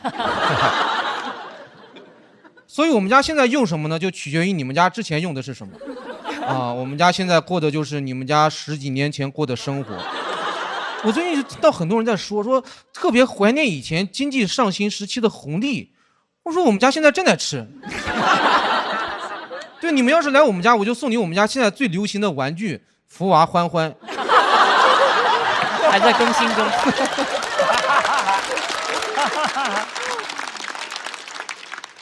拉布布也有，但是要等一等。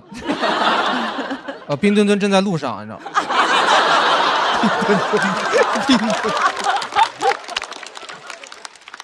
小时候我爸一直跟我说嘛，说虽然咱们家收废品，但是咱们家就堂堂正正的。所以当时班里面发那个家庭信息登记表，就父亲的职业那栏，我直接填收废品。因为我真的不觉得丢人，没想到我爸看完他觉得丢人。他说你干嘛这么老实啊？咱们家做废品生意的，你直接填老板。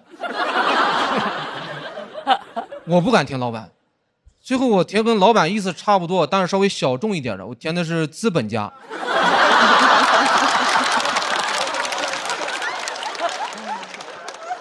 填的时候我也不是很确定啊，我要专门找当时高年级的学长借政治书。找资本家的定义，看到第一行我就放心了，因为书上说的特别清楚，他说资本家浑身上下都是肮脏的。我当时听感觉对上了，而且我从小就穿别人穿剩的衣服，玩别人玩剩的玩具，这就是资本家最喜欢的剩余价值，你知道吗？然后最后呢，我们老师把我们叫到办公室去，说你这种情况，你应该要填个体。就我们班总共也就3个个体吧，但我们互相都认识，而且我们特别团结，因为如果我们在一起啊，我们就是一个联盟，3体。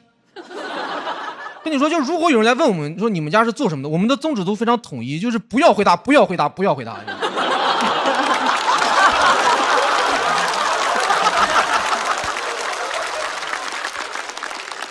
我每次其实最烦的就是他每次填完那个表，他要传到最后一排，然后收上去，你知道。我不想暴露我3体人的身份，尤其我当时后边坐那个女生，我特别喜欢她。她一直催我，她说你那个填好没？填好赶紧传过来。最后我实在没办法，我说了我爸最常说的一句话，我说那个一会儿我来收啊，一会儿我来收。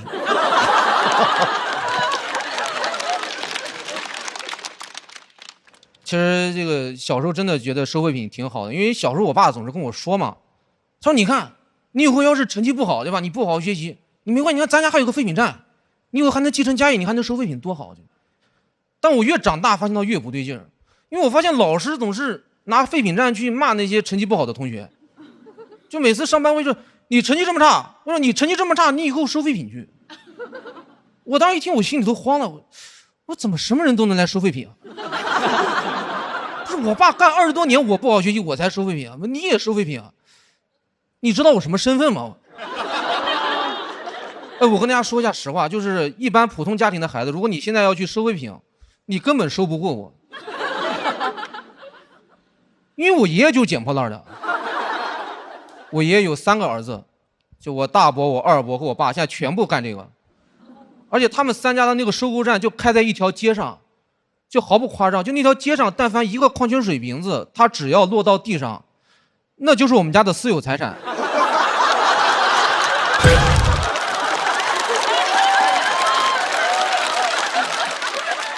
这个瓶子他姓 T。那个街上的垃圾分类，它只分3类，就是我大伯家、我二伯家、我家的。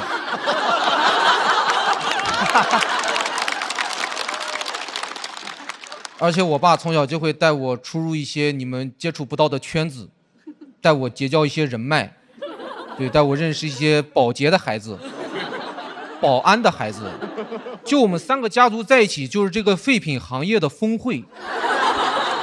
我跟你说特别关键，就以后保洁的孩子长大，他发现哪里有垃圾，他第一时间打电话给我。我开着我爸的3轮车到人家小区门口，保安的孩子只会让我的3轮车进去。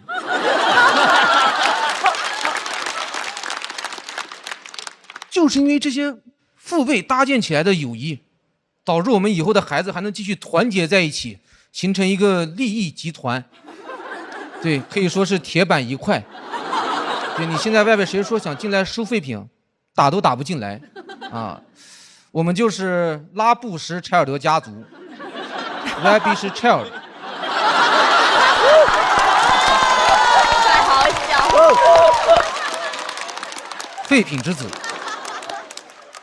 然后呢，给大家透露一下我们家族下一步的这个动向啊，就是我们那个废品站周围3个小区的物业最近要换届了，我们家族也是筹集了一笔选举资金，准备影响大选。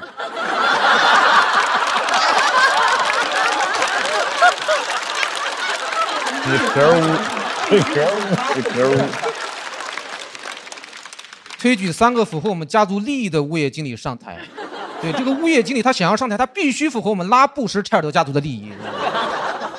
上次有个观众听完，他特别生气，他说：“你们以后要这样干的话，以后我们要抵制收废品的孩子继续收废品，没有用。哦，因为以后都是我去干保洁，保洁的孩子干保安，保安的孩子收废品。就因为我们资本的勾结都是非常肮脏的。”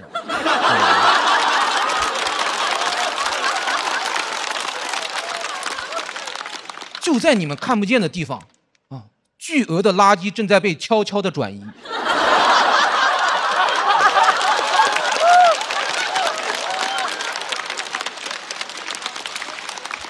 所以你们以后不要再说不好好学习就要去收废品了啊！你们还是好好学习吧，因为你们呢没有选择。啊，这个我爸从40年前从地上捡起来第1个瓶子，就把我这辈子的活都干完了。好，谢谢大家，我是 TZ。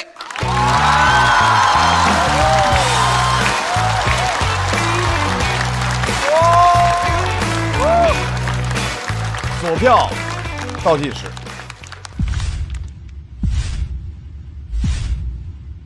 再次掌声送给 TZ。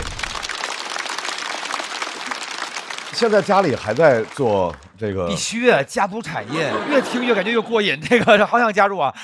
其实我爸最近有一些副业，他最近搬家什么的。搬家？我去年过年回家，他还在干。然后说平常也会帮忙搬家什么的，因为他那个3轮车也不能空着，你知道吗？就是。对，都得用着哈。都得用着。哎，小时候收着过什么好玩的东西，甚至别人都没有那种，肯定特别多，是不是？这个日记本，有病吧？你说到了别人的日记本，是别人当然没有了。不是他不要的，他卖当废品卖的。哦，你读起来了啊？不是我妈还好，我妈就是看到有一些日记本写的如果不好的，她会把那个日记给撕掉。她还批改啊？再给寄回去，说这个可以改一改啊。不是他把那个前面写的部分撕掉，后边给我当那个草稿纸用。哦，对，然后说前面的才是垃圾，这写过的才是垃圾啊！哇，好厉害！我觉得你的生活哎，听着怎么这么好呢？就是有种特别玄妙的感觉。对，这也是我好奇的，因为我爸爸妈妈他们一开始是就是拿一个扁担，然后挑着书包，然后在街上卖的嘛，所以就是我有很长一段时间经常被叫就是卖包的，卖包的，因为我觉得就很多有像这样就经常容易被指指点点的工种，包括在舞台上我还是会有那样就很难去改掉的这种就是不安全感也好啊，或者是怎么会有点对，所以我就很好奇怎么能够做到这么自信。其实我小时候就是也是这种情况，因为我爸那个废品站对面有一个小学，然后每天就有很多的小孩放学，然后他阿姨就接他嘛，就排着队到废品站，就说你看啊，你不好好学习，你跟他一样啊，你看。因为有个小学没有办法，天天都这样，天天都是一路过去。然后我爸回家还说我，他说你看我教育这么多人，唯独没有教育好你。因为其实这个问题的核心是被别人指指点点，但是对于你来说，你小时候可能也会有这样的包袱，这会有吗？还是说没有？有的。你是怎么把这一摊儿就甩掉，然后反而变成自己能开朗的、活泼的去和对，就是怎么看问题？对，讲脱口秀，对，太好了。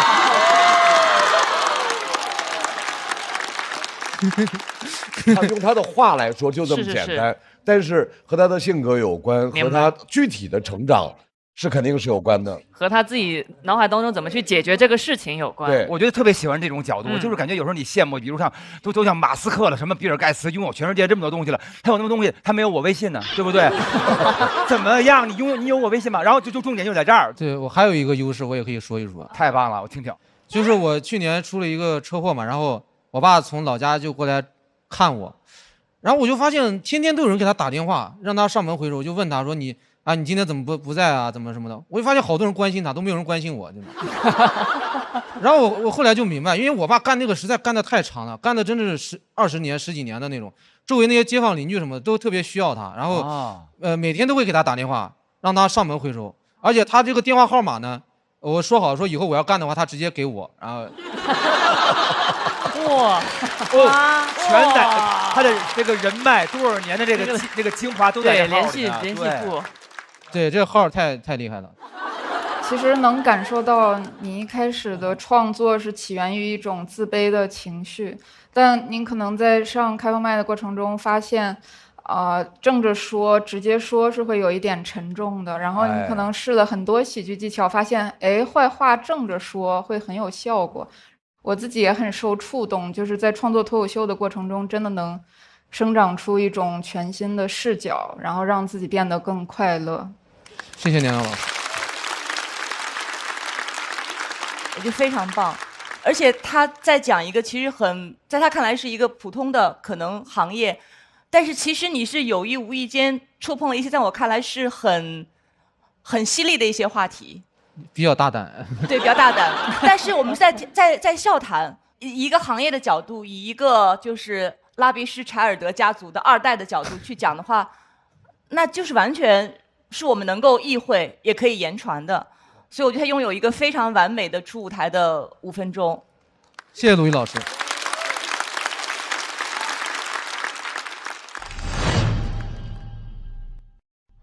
有人生于高楼广厦，有人长于世境烟火，而他的人生主场是一座藏尽世间万物的废品帝国。这是我们家囤的这些期货，低价买入，涨价卖出。还有什么是不拥有的呢？上海都没有，我们这边已经满大街都是了。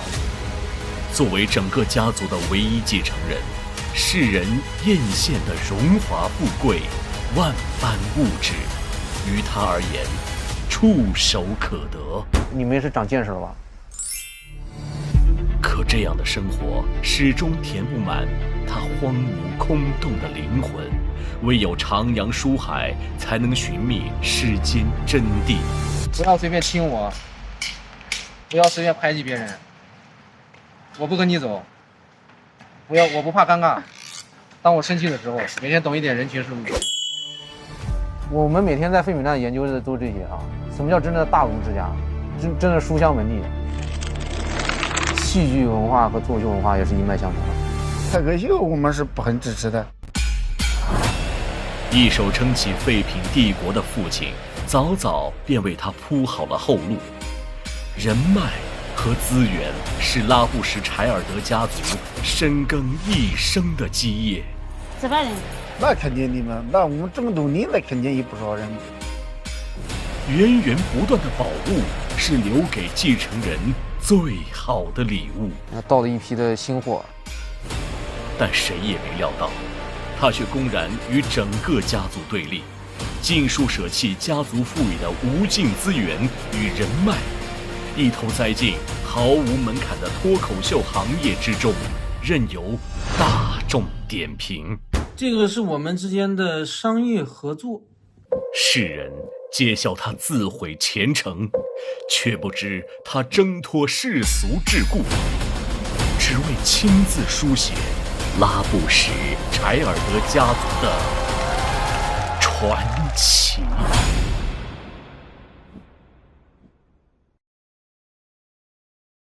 来，各位看一下菜菜和 TZ 最终票数是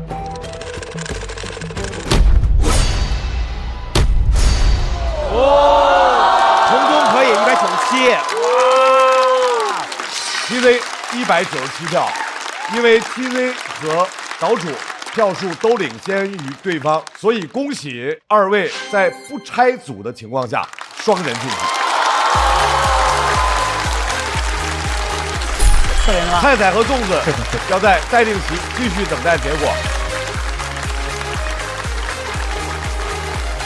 好，这个当时他这里吧，是吧？好。哎，我觉得从中这个非常的好，非常的好，他就是能疗愈好多人，且就是用角度看问题，真棒啊！很厉害，TZ可以的，岛主可以的，确实没问题吧？咱我跟你说没问题吧？真可以啊！我都知道，加油！相信我的判断，相信，绝对没问题。感觉怎么样？没钱了。我们关系现在就升温了。这个是海南大明星，这是废品贵公子。你俩有点，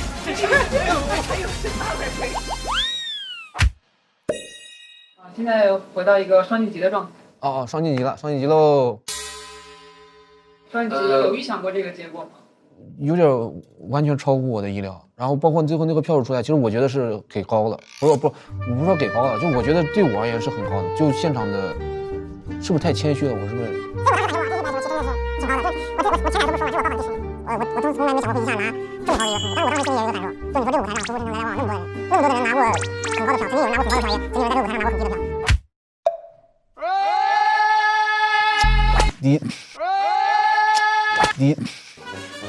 他走了一阵了，他都在他前面。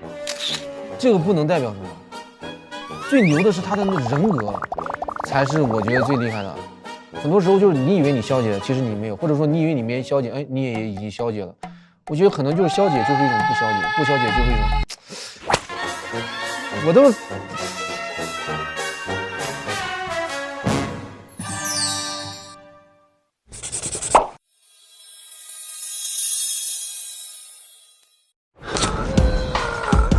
这榜牛啊！我要好好体验一下。火锅不够，还有还有烧烤、米粉、早茶、小笼包、湘菜泰餐。再玩点啥吧？贝拉达，还必须得坐一次直升机。哥们儿，是大众点评必吃榜和必玩榜啊！真实评价靠得住，这榜确实牛。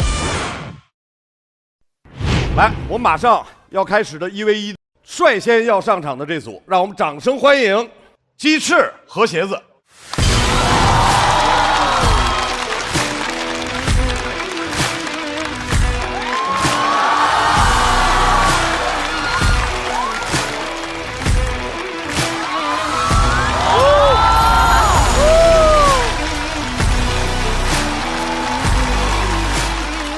要和这二位1v1的是王大刀、杨鑫。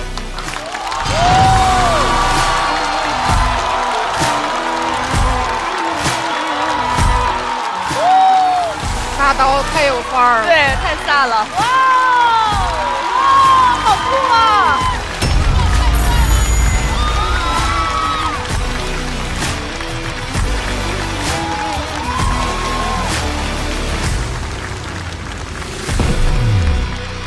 率先要上场的这位朋友，让我们掌声欢迎，特别爱参与喜剧节目的鸡翅。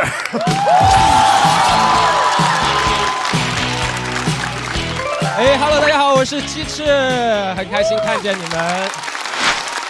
好，谢谢鸡翅。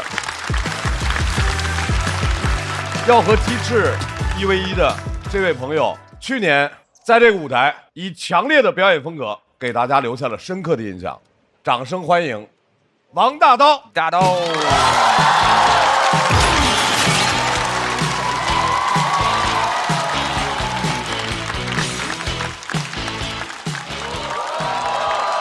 Hello， 大家好，我是王大刀。你们还记得你们第一次知道别人讨厌你是什么时候吗？每一次我问这个问题的时候，都会有观众在心里面想，没有人会讨厌我呀。我想说，当然，这个世界上总会有人被蒙在鼓里。我第一次知道别人讨厌我是在我小学的时候。我的朋友在我家睡觉之前他就跟我说，他说大刀你知道吗？班上好多同学都挺讨厌你的。我说怎么会呢？我人缘不是挺好的吗？班上的同学吃什么都会给我吃一口。他说因为班上的同学吃什么你都要吃一口。我就想起很早之前我去找他玩的那个晚上，那时候我们6岁，他的外公在那晚上做了一顿烧鸡。我在我6岁以前的人生没有闻过那么香的鸡。我就站在那儿看他们2个吃。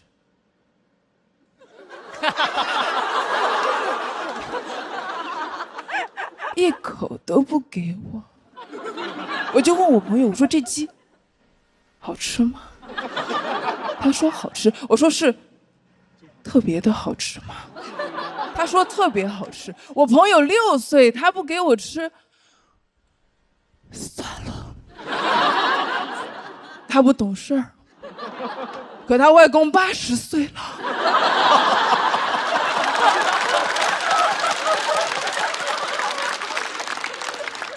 也不给我吃。我当时想，难道不懂事才是长寿的秘诀？但是你在小的时候知道别人讨厌你，你还是很难过，对吧？那天晚上我流了好多眼泪，我就默默祈祷，我说小学快结束吧，快上初中吧，上了初中我做一个不嘴馋的人，就不会被同学讨厌。可是上了初中还是有同学讨厌我。初中新学期开学，妈妈带我去买了一双新童鞋，那双鞋太好看了，我当时就决定这双鞋我穿到大学毕业。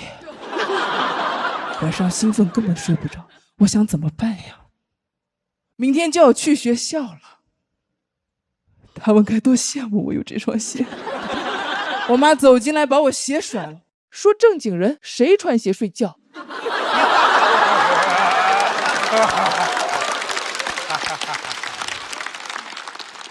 好不容易等妈妈睡着了，我就从床上爬起来，把我的新鞋穿上。我就在客厅走啊走，走啊走。哎呦！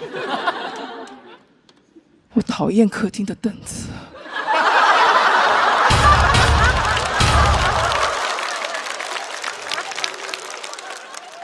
我又继续在客厅走啊走，走啊走。第二天早上醒来，妈妈说梦到去世的祖母了。我说梦到祖母怎么了？她说梦到祖母在家里面散步。终于可以去学校了，我怕同学注意不到我的新鞋，我就把我的腿伸到过道上。新鞋实在是太夺目、太闪耀了，绊倒了一个男同学、一个女同学和一个班主任。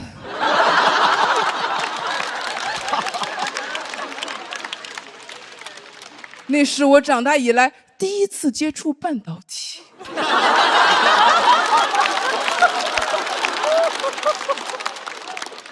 坐我前面的同学终于注意到我的新鞋，盯着我说：“王大刀，你这双鞋怎么这么土？”我说：“因为刚刚很多人踩到了。”后来他拉着好几个同学一起削我的鞋，我就一句话都说不出来了。下课的时候我去后排倒水喝，他们过来把我围着说：“王大刀，你的头怎么这么油？你从来不洗头吗？”先说我的鞋臭，又笑我的头油，说我鞋丑就算了，我炫耀，我活该。可我头油跟他们有什么关系？他们一定是嫉妒我，所以找了个油头。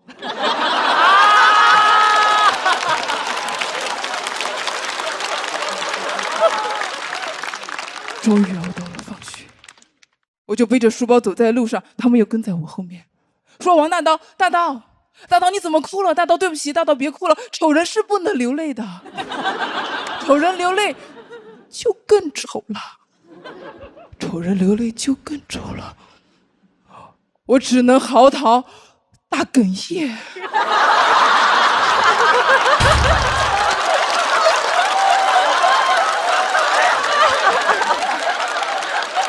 哇，冷到我都不能流泪，我只能做一个干燥的丑人。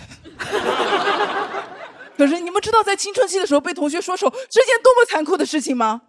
哎，你们知道吗？很残酷，因为那个时候说你丑，你应该就是真的丑。但我大概也是从那一天开始没有那么喜欢自己了，好像做什么都会被同学讨厌。一直到我上初二，我开始学会使用 QQ， 我在网上认识了网上的第一个好朋友。他当时问我，他说：“你叫什么名字？”我说：“我叫周诗怡。”诗歌的诗，好听吗？好听。我们班语文课代表的名字。我为什么告诉他我叫周诗怡？因为周诗怡听起来就是一个长得好看的人。我问他，我说：“你叫什么名字？”他说他叫李小龙。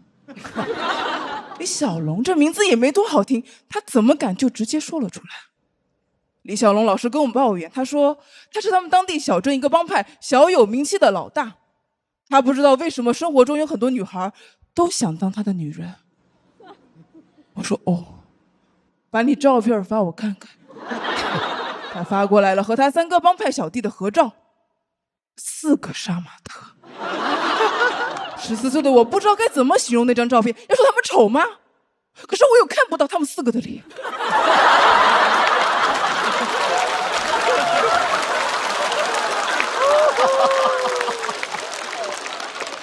李小龙说：“你长什么样？”我说：“我长得丑，我长得不好看。”他说：“那你要不要试试我这个发型？”我说：“不行，会挡到后面同学听课。”被削头油那天我真的很难过，回家第一件事情就是登录我的 QQ。李小龙终于注意到我的在线状态变为了请勿打扰，他就发来消息问我，他说：“你心情不好吗？”周诗怡。我说：“对。”他说：“你怎么了？”我说：“班上同学笑我。”他说：“他们笑你什么？”我说：“他们笑我的头。”他说：“别人也笑他的头。”我心想，那我们2个还是不一样的呀，我的洗一下就可以了。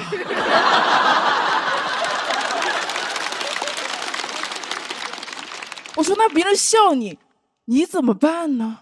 他说：“哈哈哈哈，那正是我想要的。笑声就是一种关注，你的存在太过于强大，他们无法忽略你，就只能笑你。”天哪，那一刻我感觉，如果李小龙跟我是同班同学的话，不会有同学再笑他了，不会了，会直接打他。但跟他聊完之后，我的心情也没有那么难过了，但在班上也没有那么敢做自己。但是你们也能看出来，我是一个非常非常多动的人。有一天放学路上，我实在是没有忍住，我又跳了几步。同学看到说：“王大刀，你怎么又在路上跳舞？你不知道你很怪吗？”天哪，这句话太让人心碎了，因为我小时候就隐隐约约感觉我自己怪怪的。我怪吗？到家之后，我又马上登录我的 QQ。李小龙说：“你今天的头还 OK 吧？”我说 OK 啊，但我今天在路上跳舞了，同学说我是个怪人，我怪吗？他说只有那些听不到音乐的人，才会觉得跳舞的人是疯子。天哪，李小龙太哲学了。10年之后，我才知道这句话是尼采说的。我记得我那一个夏天，几乎每一天都在跟李小龙说话聊天，我们说了好多好多话。突然有一天，他跟我说：“哎，我好像喜欢你。”我说：“我好像是谁啊？”我当然没有接受他的喜欢，因为我不是周诗怡。谢谢大家。我是王大刀。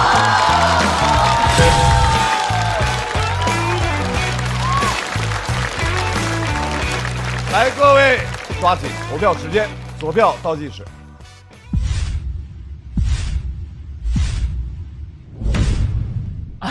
周深第一次在现场看到。因为我之前就在想，因为唱歌类型的节目，就有的那种非常嗨的歌，是你会在现场特别嗨，但是通过屏幕去播之后，它的感染力会削弱很多。哎，但是我觉得王大刀那人是一定要去看他线下的人，是你通过屏幕看他的莫名其妙，只是他莫名其妙的10%，他明明在那儿你看不清他，就那种感觉哈。对，但是就非常吸引我，所以我觉得一定要去看你的线下，太有意思了。对，对，对，那可不嘛，得来啊。他就感觉这独角戏演得特别好，对啊。我还有印象很深的就是你的那个段子里面说的三迎风，你用那个花圈噻，全是迎风。哦，对，那个是因为那个它是云贵川渝的那个方言的。对，其实我觉得那个点。当时我真的是看完之后，我暂停了，笑了很久。哦，那个梗特别好，那个是贾浩哥给我出的梗。哦，可能是因为我在贵阳长大，所以那个三迎风那个笑点就疯狂的戳中我，完全戳中您。对，也许你可以再找点像这样方言类的，我自己猜测的啊。好，笑对了。你上台的时候，我一忽然说哇，这就是好飒呀哈！我当时就说，而且你的表演风格，我觉得是就像演的一个话剧的一个片段哈。开始我说这个凳子是干嘛的？我以为是坐在上面弹吉他或者是做什么的。对。结果就是为了碰一下哈。对。这个我觉得就是为了故意出现场状况，就是为了碰一下。就是我想炫耀的时候，就是踩一下一个东西啊，我炫耀。哦，就是他要摆姿势用 pose。对，我就有一个转的，活该。哇，你们听清了，活该。好喜欢。大刀，你知道你在演的时候，妮儿姐就一直在跟我说哇，演得太好了。对，妮儿姐是演员，一个演员在说你把这个舞台把它当成了一个你自己的场域来演，她一直在说你演得好。对，因为在舞台上都会有事故嘛，对吧？你在中间又碰了一下，然后你自己缓解一下，这个看来你是有舞台经验的啊。就是他特别严肃，但同时又做一个非常尴尬的事儿，对不对？就是那个感觉。对。大刀现在在我心目中，刚才那段演出特别像那种动画片里头暗黑世界的女皇。哦。就是那种这个世界都欺负我，你们就等着吧，就是那些。哎，你每回走着突然间。然后再开始说话，这个东西就是您本身在上台前就已经设计的。不是，我就在台上先讲怎么舒服，然后我就不会去设计看讲的时候怎么那个，我就觉得想做那个动作了，就开放麦嘛，去跑，然后后面觉得比较好，我就会固定这个动作。就想大刀一上来，我跟苗苗我们俩就说哇，大刀好有范儿啊，然后他这舞台人格一直非常有魅力，但今年大刀比去年我觉得有特别大的进步。他一直演戏是处于自己的世界里面，但不同的是，去年你的世界有些时候跟我们的世界之间那个壁垒是没有打通的，但今年从始至终，你都允许我们在你的世界里面，在旁边静静的看。有些时候我们是在其中的，但有些时候即便没有在其中，我们依然是在你的那个世界里面，那个壁垒是完全没有的。就从你最开始上来以后，你就说我是王大刀，那几个字好像你对自己施了个魔法，然后也对我们施了个魔法，我们就进去了。我觉得非常好。我不知道发生了什么，但就是有了很大的变化。我觉得袅袅应该能够特别的从那个表演或者文本角度，你觉得他有一些什么呀？哦，我觉得表演和文本这2个类型已经无法局限大刀了。我觉得大刀是动作型的脱口秀演员。因为我感觉好像有时候演员会希望抓住观众注意力，然后就会表演得很用力，但是大刀就另辟蹊径，然后用背影对着观众，然后观众也会特别好奇。哦，我还想说他刚才说的一句那个我好像喜欢你，你那句词儿刚才说的特别好，一下说出了那个人，就是我都能想象那个李小龙是什么样，他对于未来的不确定性，他说的我好像喜欢你，所以你们俩的这个未来，我就从那一句话里听到了你们俩的未来。那句词儿说的真棒，那句我好像喜，你再说一遍。闫妮老师，我好像喜欢你。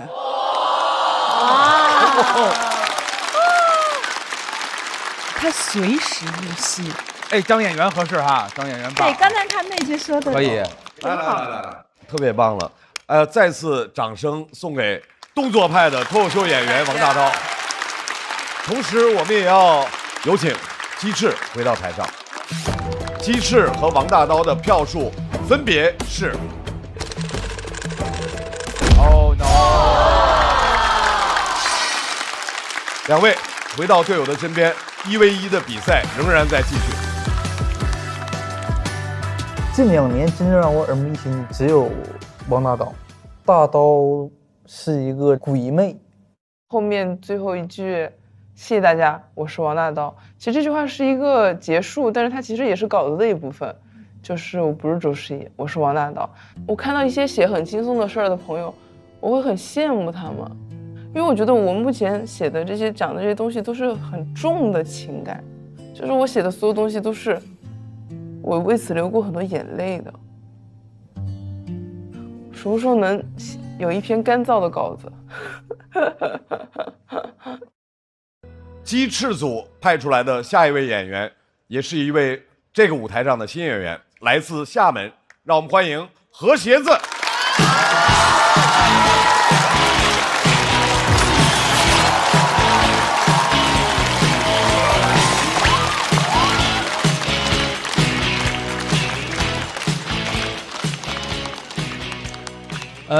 Hello， 大家好，我叫何鞋子。再次掌声送给何鞋子。没演好，今天是我演的最差的一次。让我们把情绪和热烈留给马上要上场的这位演员，又是一位新演员，气质淡雅，但是语言锋利。掌声欢迎杨欣。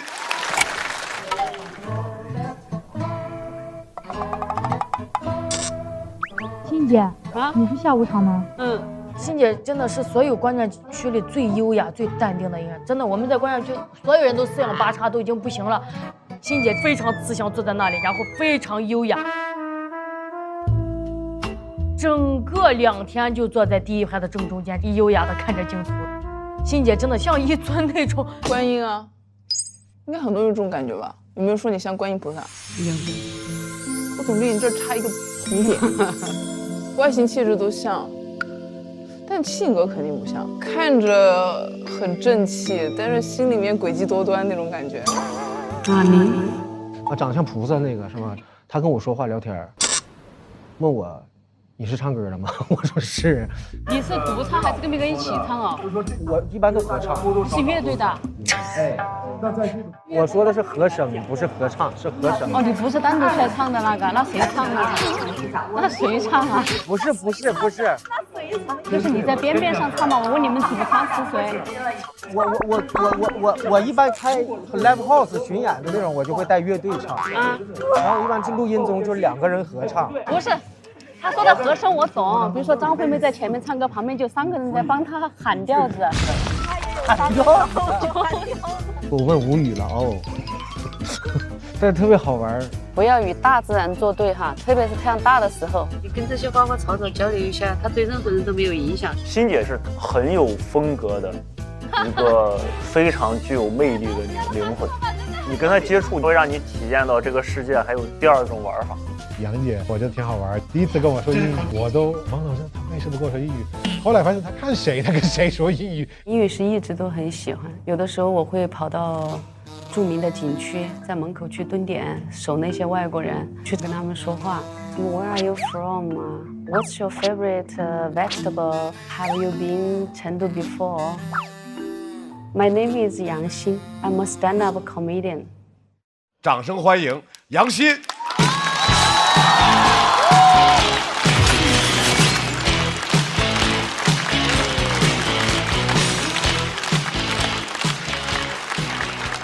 大家好，我是杨欣，我是一名家庭主妇，已经结婚很多年了，跟老公是相亲认识的。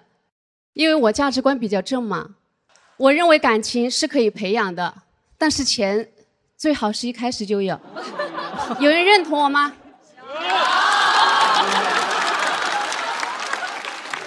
满满的正能量。认识没多久，我问他：“哎，你感觉我怎么样？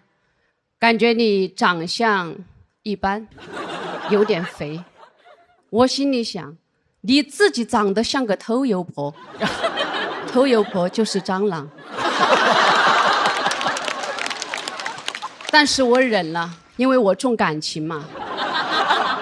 没过几天，他约我去看电影，电影在播放之前，屏幕上就在放苹果 4S 的广告。我当时没忍住，说了一句：“哇，好漂亮。”他说：“像你这样贤惠的女人，应该不想要这个吧？”我心里有个声音在说：“我想要。”但是我嘴上却说：“就是有点贵。”他说：“那我送你一个。”我心里有个声音在说：“什么时候？”但是我嘴上却说：“什么时候？”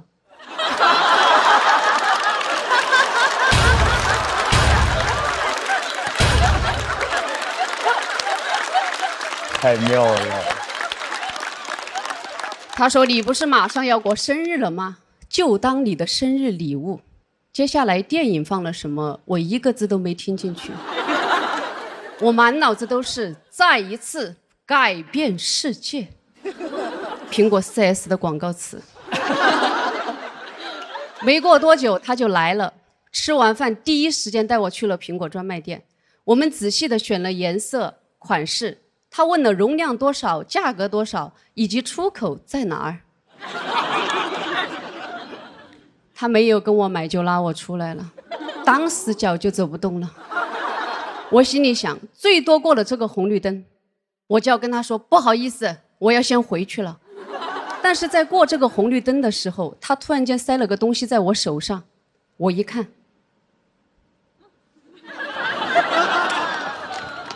但是是个裸机。我说怎么连包装都没有啊？在哪里捡的？他说不是捡的，买来就这样。我知道了，不是他，难道是别人？但还是很激动，我就急着回去研究这个手机。当我回去之后，我才发现他给我的是个高仿机。我为什么知道是高仿？你打开那个界面，苹果的 logo 是个整苹果。没被咬过一口。我就跟他打电话，我说你买到假手机了。他说绝对是真的。我说如果是真的，我给你买8个；如果是假的，你去给我买个真的。他说好的。第二天我们就去专卖店，还没进门口，眼尖的销售人员一眼就认出是假的。我至今还记得销售员脸上那个震惊的表情。他说美女，我们苹果手机上没得触摸笔。他还是很说话算话，就给我买了个真的。这下轮到我心里不安了。我打电话把这个事情告诉了我的妈妈。我妈妈说，你问一下对方是不是想追求你，如果不是，你不要接受人家这么贵重的礼物。我妈这个观念她是错的。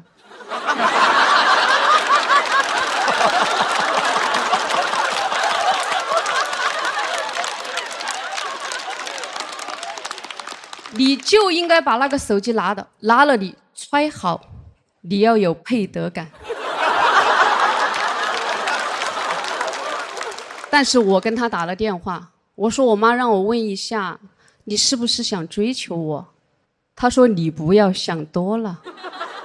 我说那我妈让我把这个手机还给你。他说没必要。我说好的。但是我始终都觉得心里不安，总觉得有事情要发生。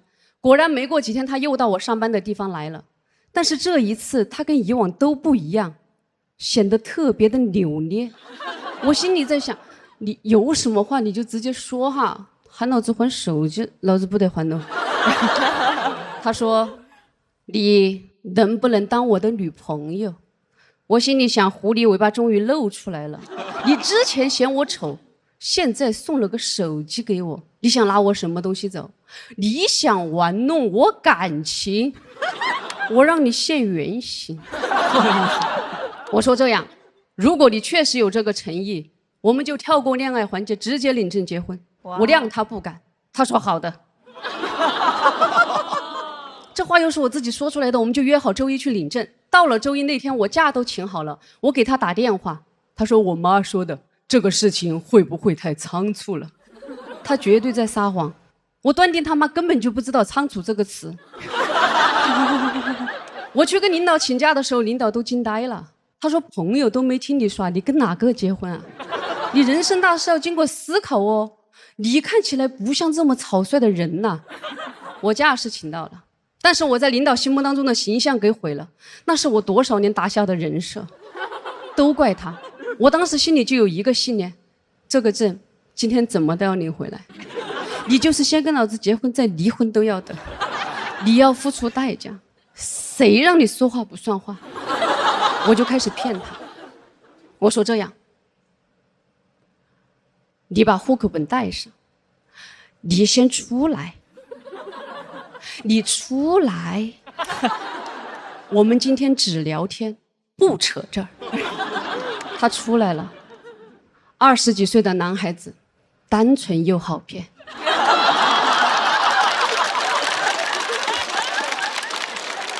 我记得在民政局附近一个广场的石凳子上，我花了差不多1个半小时时间，用尽了我26年以来积攒的所有销售话术，把他的脑壳洗通了。他抓着我的手就往民政局走，但是快要到门口的时候，他又迟疑了。还好我做过销售，我敏锐的知道该逼单了。我说你看，来都来了，你即使是不跟我结婚，你要跟其他人结婚嘛？你提前去熟悉一下那个流程，对你又没什么损失。我们就在门口看看，不进去。半个小时之后，证领出来了。他踏出民政局的门口，就情不自禁地说了一句：“啊，我好像上当了。”当时我心里还有一丝窃喜，后来我才知道我才上了大当。都说高端的猎手以猎物的形式出现，我死都没想到他以偷油婆的形式出现了。领证没多久，他就开始惦记我的工资卡，但是我并不生气，因为人要将心比心嘛，我早就惦记他的了。时间久了之后，他问我，他说：“哎，你能不能不要老把心思花在怎么从我身上挣钱？你去外面把钱挣回来好不好？”我说你在说什么呢啊？我每天跟你睡在一起，我都挣不到你的钱，外面那些人我都不认识，我怎么去挣人家钱嘛？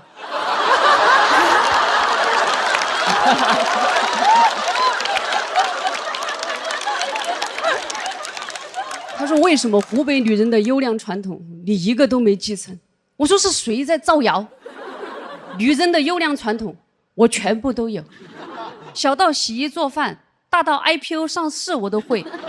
关键是你工资卡都不给我，我巧妇难为无米之炊呀，对吧？卡拉嘞。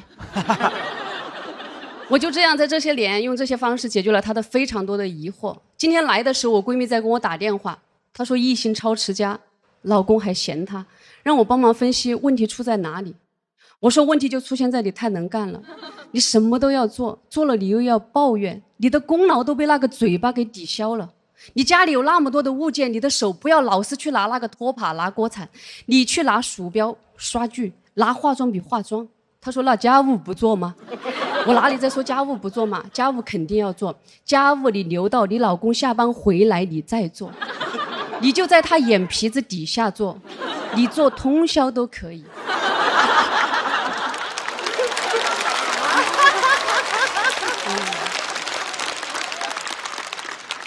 你要做到他看着都心疼，迟早有一天他会说：“老婆，你不要做了，你过来睡觉嘛。”你说我不，我要做，我要收拾这个家。谢谢大家，我是杨欣。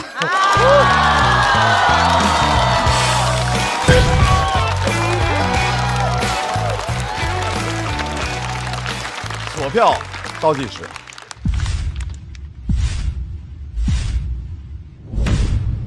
再次掌声送给杨欣。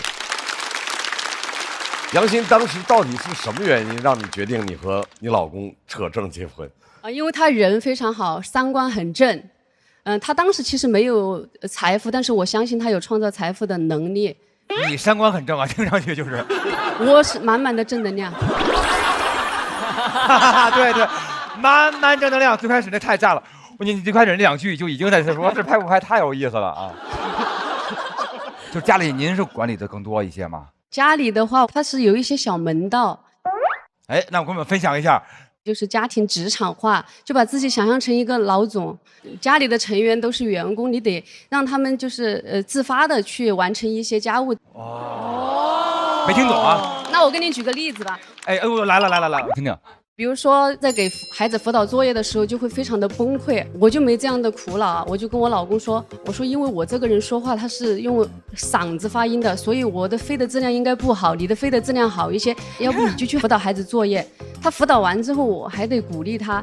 我说也奇怪了，就这么多的补习费，孩子他就是听得呆若木鸡。但是你给孩子讲课的时候，我发现他眼里有光。哎呦，鼓励是。就是提供特别强的情绪价值嘛。对，我非常非常好奇，就是怎么摸索或者是测试出来这些方法有效呢？这个他要验证，因为有的时候我把房门推开，孩子有的时候是在看书的，但是我怕他时间久了之后他就骗我啊，他也可以假装看书啊，然后我就考他一本书拿出来，我说这个书讲的是个什么故事什么内容，他大概的就能复述，所以从这些小事情我就知道我的这些方法它是有用的。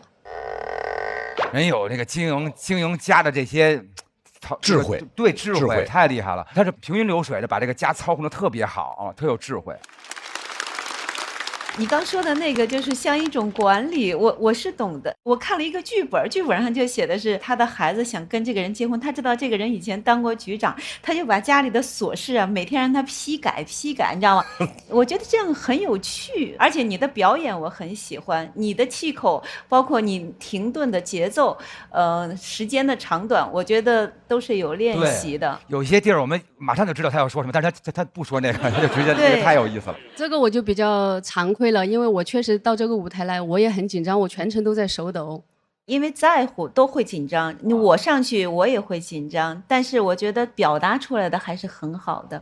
我觉得杨欣表现太稳了，但是我刚才在观看的过程当中，那个情绪的起伏很有意思。我从你说我这人三观比较正嘛，我们开始笑那一刻开始，我中间我有些时候认可你说的，有些时候不认可，有些时候我知道你此刻在讽刺。有些我突然拿捏不准了，到最后你明白哦，他在打破了很多对于某一个社会身份、对一个家庭身份、对一个性别的很多刻板印象。然后所以刚才我在还跟娘娘我说，他是正话反说吧？娘娘看着我说对，就那一刻你可能在摸索，我们也在摸索，很有趣的一段观看的体验。是，虽然杨欣姐一上来说了特别惊世骇俗的话，但是后来听到最后会发现。他非常算计的做了很多好人好事儿，就是感觉确实是很多正能量。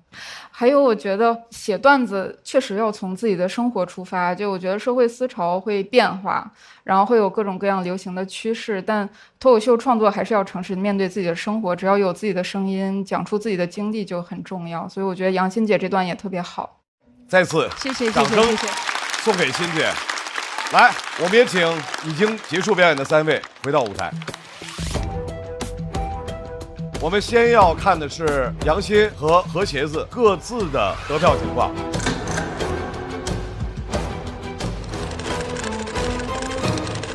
哇！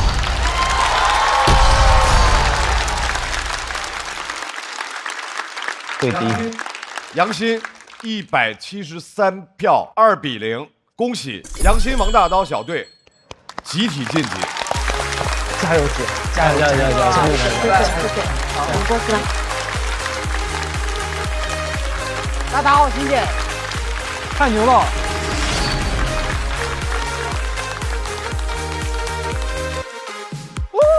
大刀，太牛了，太牛了，太疯了，太魔性了！我没发挥好，我紧张，手抖很稳，欣姐，稳住了，稳住了，稳住了。大刀新上场的时候，欣姐在下边看是个什么样的感受？完美。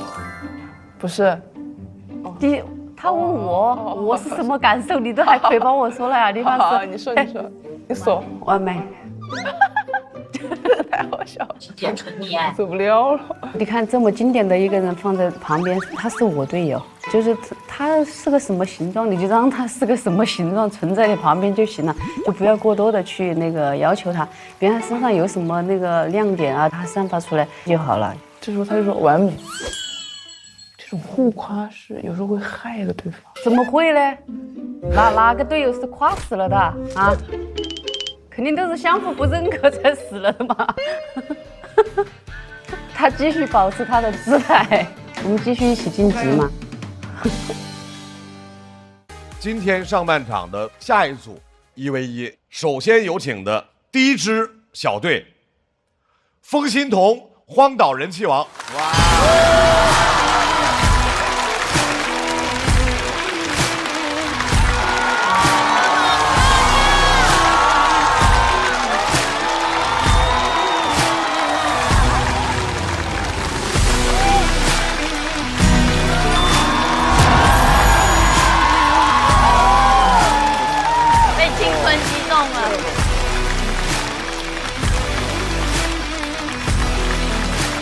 要和他们进行1v1 PK 的，掌声欢迎郑宇潇、小雪。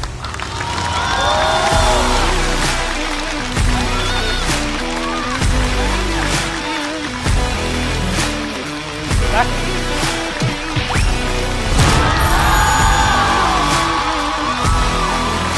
很错。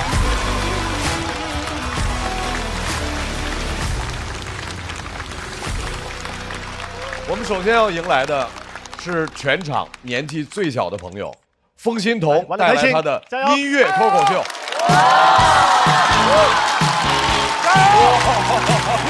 他好霸气！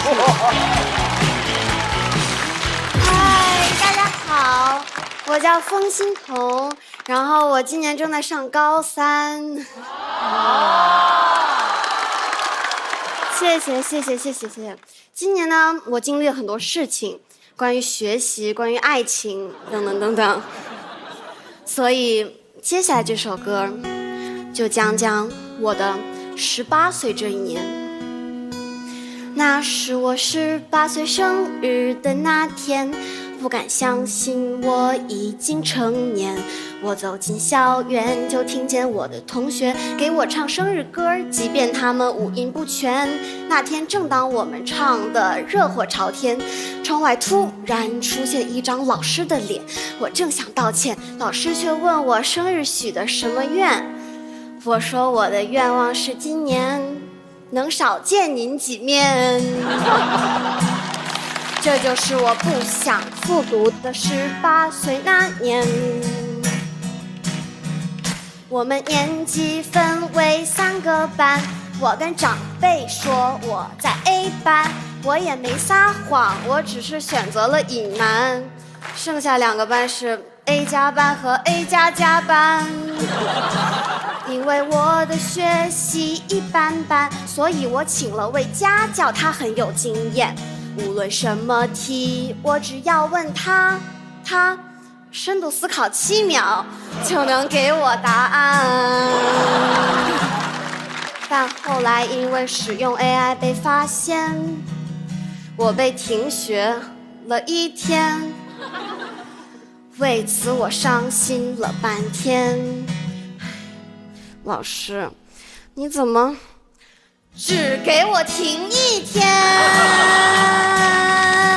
我是真的不想去上学，那些数学公式学了就是消耗时间。直到上次在密室逃脱要解三角函数，我求了半天，终于求出来一个工作人员。我还真的讨厌跑800米，1个月跑8次，真的想逃避。我赶紧给 AI 发消息，你说人到底怎么才能1个月来8次生理期？这就是我期待月经失调的18岁那年。我18岁那年还经历了失恋，还记得那通电话，在我表白的那天。接通之后，我鼓起勇气说，其实那个我一直都很……他说不需要，谢谢。我甚至没有机会失恋，我只是被当成了诈骗。算了，反正他这人也很肤浅。听说他要去国外读中文专业。我最讨厌的城市是香港，因为他喜欢的人来自香港。我这个暑假正好要去迪士尼，我要去上海、巴黎、东京、洛杉矶，猜少了哪里？这就是我不会再爱了的18岁那年。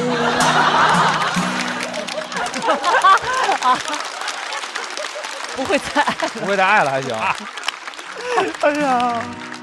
转眼我就要毕业，很多事还没来得及实现，很多照片还没拍，很多误会还没解开，很多必读书目还没买。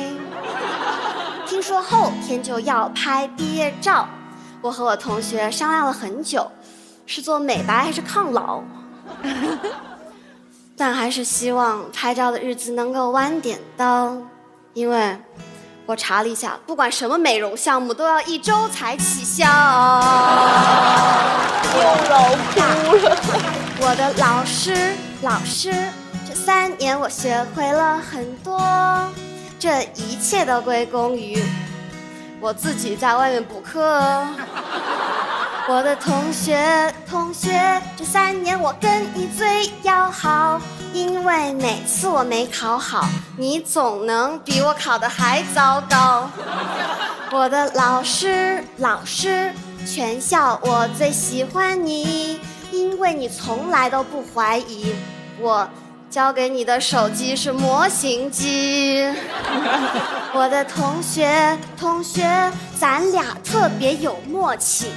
一道题，如果我说选 C， 你说选 D， 那答案肯定是 A 或 B。怎么这就要毕业？很发愁，到底怎么选专业？算了，不重要，反正听说学啥都赚不到钱。如果非要让我选，我的第1志愿会选王冕。但我不是蹭他，王冕在我心里是巨星。我第1次看王冕还是6年前，妈呀，12岁，当时还感觉离他很遥远，直到前2天我俩刚刚见了面，发现其实也没那么遥远，我就只比他高一点点。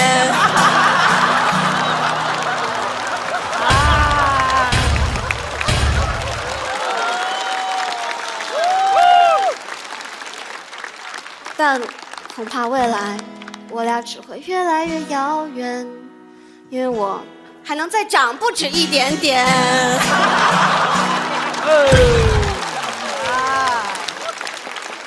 年轻真好。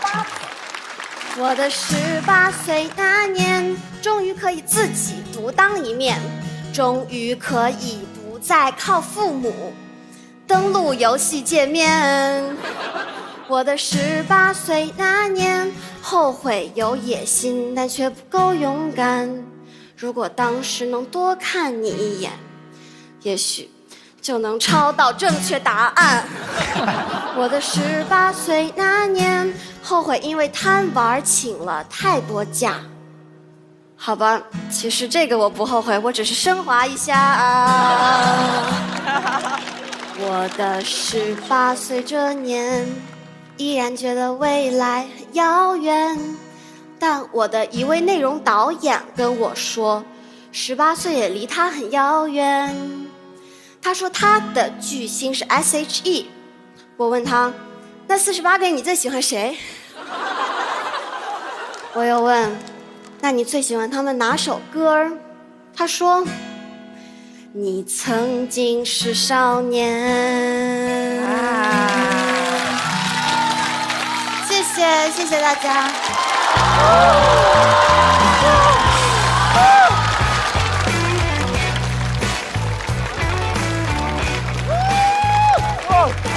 好吧。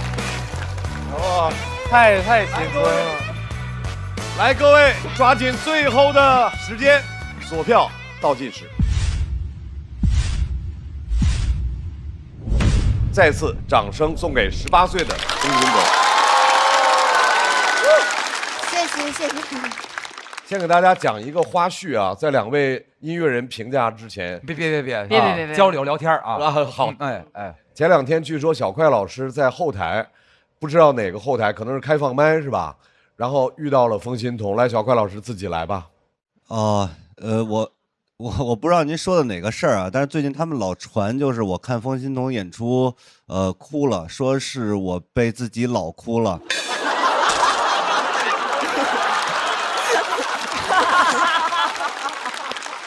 合理，我听到的就是这个版本啊，就是这个版本。因为本来我一开始还没有这么觉得，直到那天冯子豪跟我说他跟风心彤加一块跟我一边大的时候，那天晚上哭了很久啊，在被窝里。对，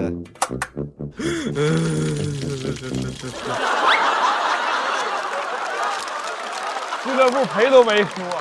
我刚才在想啊，好感动啊，感动哪点？突然得到答案，我是被自己老哭了。我刚才有点受伤。你看老帅现在不是怀念青春，结果还有另外一种说法，老哭了。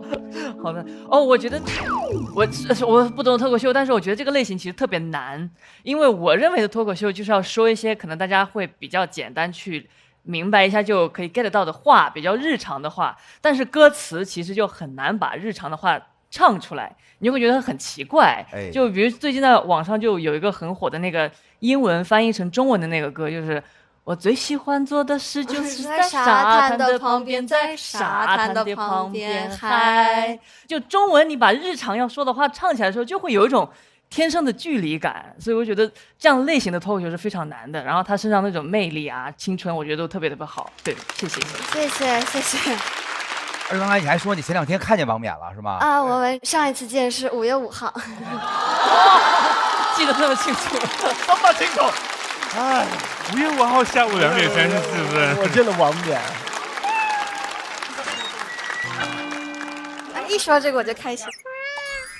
5月5号哇，当时你是什么样？看着他的头皮说什么了？没有。王冕老师不在这儿吗？高一点点嘛。王冕老师，感受我的呼吸。就是那是一个线下活动，我一开始见到他，真是吓死我了，因为他突然王冕吓死你了。他突然从我后面出现，我以为我们是至少知道说啊，你现在去他的休息室见他之类的这种环节，结果他突然在电梯间后面，然后拍我，然后呢就是拍了拍我的肩膀啊，不是那个拍我，就是拍拍我肩膀，然后呢转头，微信拍了拍你，神经病，那可不就是，那还要怎么样呢？然后呢？然后我转过头去，然后就突然看见他。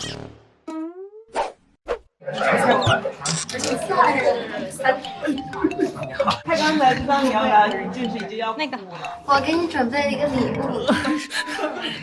谢谢你的全景好。我做的一个拼凑。谢谢。这能粘吗？冰箱贴。哎呀，你已经把它弄坏了。对，是冰箱贴，是要有特别有磁的地方才能贴，因为它本身的磁不是很大。谢谢。你好瘦啊！1米5，他这样看着瘦一点。对，那两个有点胖。哦。没话。有点尴尬，好。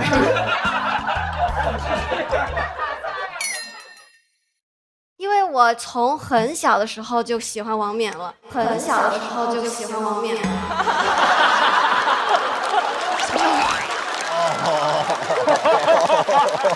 王冕也不大，王冕也能被老哭了。我从6年级的时候看他的表演，王冕也没出来多少年，怎么敢？后来我就特别喜欢这种形式嘛，觉得真的很有魅力。然后我就去学了弹吉他，然后开始尝试自己写歌。你从那时候学弹吉他的？所以然后我平时也看他的很多别的综艺节目，还有他就是很多他自己出的歌。所以当时一开始见到他，真的还挺感慨，就是很不真实，很恍惚，就感觉说他居然真的存在，就这种。真的存在。我发现年轻人真的很容易刺痛我们，就是在他随意的用词中，就会让我们感到绝望。比如，就是之前多少演员讲特别悲惨的遭遇，观众毫无反应。然后刚才凤仙童讲，反正学什么都赚不到钱，我就听到这片观众倒吸一口凉气。然后也是凤仙童一上来，我就想到我自己看托3的那一年，然后我也想到王冕，就是很怀念那个时候。没，他还在呢，他还存在着。对呀，真实存在者。Hello， 而且他的身高一直都是这样，没有任何问题。我想我可以澄清一下吗？其实王冕比我高一点点，刚刚那个纯粹是因为效果，真的。而且王冕人真特别好，这肯定好。我觉得非常纯真美好的一段表演。我觉得刚刚拍那个灯非常果断，就是一个给这样一段美好的表演，还有给自己曾经特别美好的青春。所以真的，谢谢。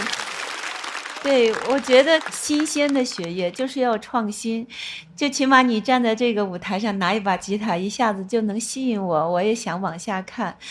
不管这个是一个成熟的，还是一个属于你自己的一个表达，我觉得是非常棒的。谢谢。我能提一个小建议啊，就是因为你太喜欢王冕了，所以你写歌非常像王冕那个套路。对，就是那个旋律线都很像。当当滴当哒哒，然后最后一句是那样的。对，在第4季的时候出歌。对，我觉得因为你特别的可爱，然后我们充满了朝气，又完全不一样，可以先写一个自个儿的旋律线，完全吸引进去。前面这声音特别美，然后突然间唱一个非常残酷的结果，跟反转这种东西，就更有你的特色。希望能这样，好不好？谢谢。谢谢。下一个吧，功成名就不是目的，让自己快乐，这才叫做意义。高架上太堵车，小鸟在红绿灯唱歌。就是做自己的爱的事，才是我的天分。我以为你20几岁。哎。又人格魅力又帅，他现在走的这个是书圈，你知道吧？冯鑫彤就是给这个垂垂老矣的节目带来的冲击非常的大。看着脱口秀节目长大的这波人，已经开始出现在你身边了。就觉得年轻太好了，时光匆匆流走，夜不回头，美女变成老太婆。其实应该有很多人都跟你说看你表演哭了，对不对？之前是，你觉得他们是为什么哭？我有点不知道，其实，可能，想到自己的青春吧，18岁是18岁，是不是像个傻子似的？都没到中午饭时间呢，拎饭缸上食堂吃饭去。哦，上大学那会儿，大学刚开学，心想赶紧找个帅哥谈恋爱。我18岁，他就是想当一个记者，走遍大江南北，然后探访每一段故事，每一个人，去感受这个世界。我当时希望自己学地理地质，然后进中国国家地理，去看那些我从来没有见过的地貌和景色。也想做一个诗人嘛。我18岁的时候正好就是选择来上海来打工，来体验一下大都市的生活，而且更巧的就是我们的录影棚在龙武路，然后我当时租的那个房子也在龙武路，然后这次又再次重逢路，都有点起鸡皮疙瘩了，感觉自己跟18岁自己见面了一样。你现在跟18岁的自己说句话。早点说脱口秀。我想对他说，长大很好，掌握自己的人生非常好。跟18岁的自己说一声，做得真好，要继续尝试。那是我18岁生日的那天，不敢相信我已经成年。我走进校园，就听见我的同学给我唱生日歌，即便他们五音不全。我18岁那年，转眼我就要毕业，很多事还没来得及实现，很多照片还没拍，很多误会还没解开。可18岁那年，那你最喜欢唱的哪首歌？他说：“你曾经是少年。”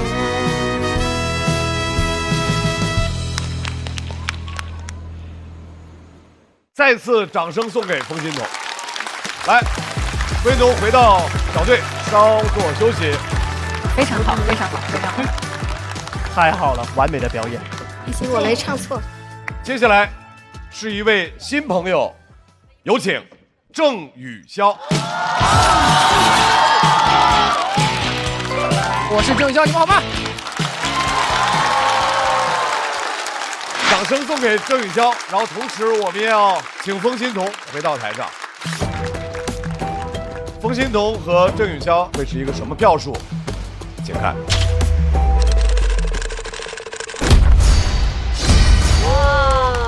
冯鑫彤170票获得了这一组 PK 的胜利。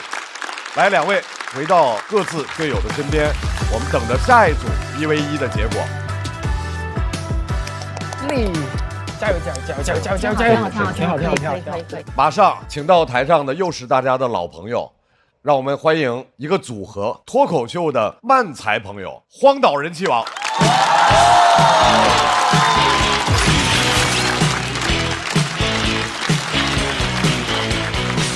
好，大家好，我们是荒岛人气王。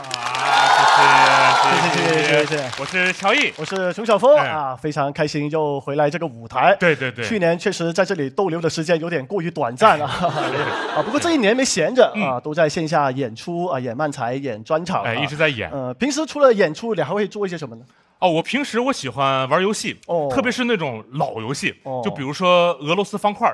俄罗斯方块，我玩过更老的，前苏联方块。前苏联方块咋玩的？方块落下来连成一行，然后解体。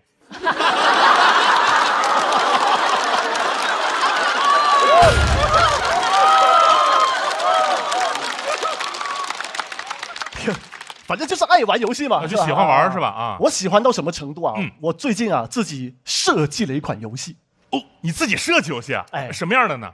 就是一种角色扮演类的游戏就是说这个魔法大陆出现了一个邪恶的魔王，我们要打败魔王，拯救世界。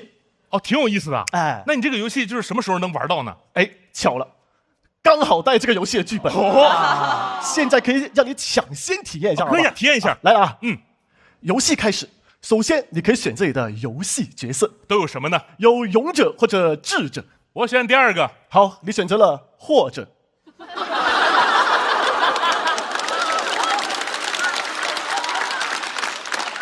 啊，勇者或者智者，你选第二个嘛？不是，或者是个什么者呀？就是你现在这样很迷惑的者啊！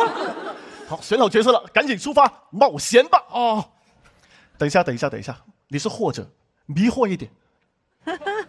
啊，这是哪儿啊？这里是魔法森林，你遇到了魔王的第一个手下——邪恶杏鲍菇。这个反派好适合爆炒啊！要战斗，你有3个选择：第一个是打，第二个是踢，第三个是摁他太阳穴，轮刮他眼眶。你这第3个选项有点勾起我的好奇心了哈，就选这个吧。好，你对着杏鲍菇使出了摁太阳穴，轮刮眼眶，哈！虽然不知道怎么做到的，但我一下子就找到了杏鲍菇的太阳穴。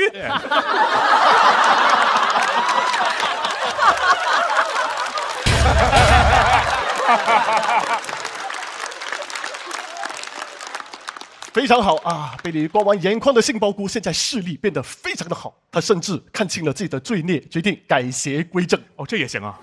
杏鲍菇决定啊，要去成为一名勇者。哦，孤勇者。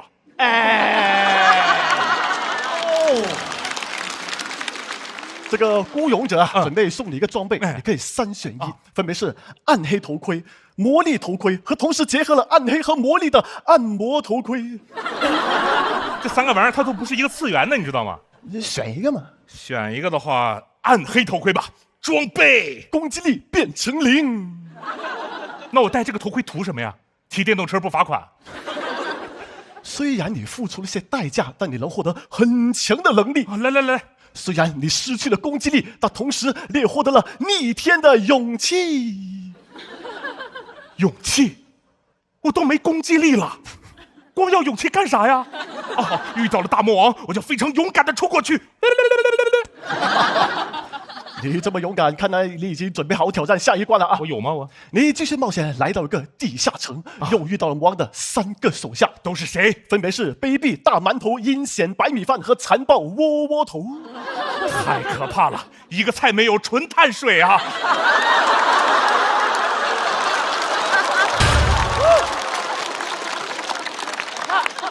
以你现在的能力，很难同时消灭他们。对，消灭到一半我就得晕碳啊！我。但只要消灭他们，你就能获得宝物，还能逃出地下城。这地下城是个地下美食城吧？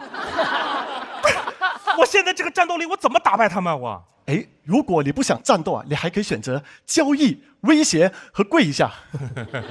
我还是稍微要点脸的好吧？我选那个威胁啊，台词：把宝物交出来，不然信不信我跪下？换一个。交易你给我宝物，我给你跪下。就一个选项啊！他们看你这么坚持想跪下，被你跪在坚持的精神感动了啊！是这么用的吗？他们准备送你个宝物，还是3选1，分别是神奇变身药水、超级回复药水和超划算眼药水。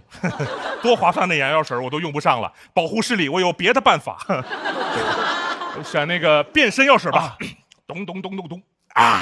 攻击力减100，还减？我攻击力-100了现在。但你现在可以变身了变身！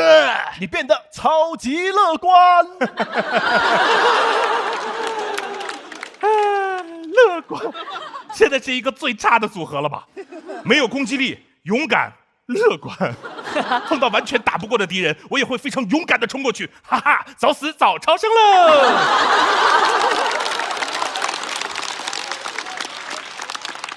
你这不挺快乐的吗？我快死了，没事，马上就是这个游戏最高潮的部分了啊！你来到了一个城堡，终于见到了传说中的大魔王。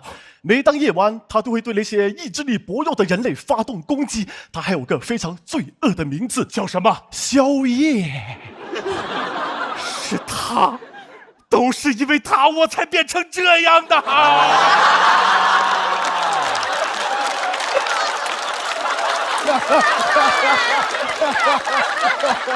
牺牲好大。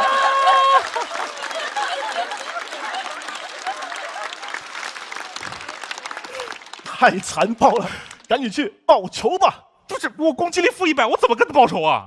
这个游戏有属性克制的机制，只要你搞懂它是什么属性，就可以想办法克它。它什么属性？金属性。我要氪金，那扫码付款。氪金？哪个氪金啊？不是游戏上来就要钱，你要脸吧？你是你是不是碰我了？啊？你刚刚是不是碰到我了？我碰你咋了？碰一下，致富成功。别碰了！你现在充了这么多钱了，你可以选一个传说武器。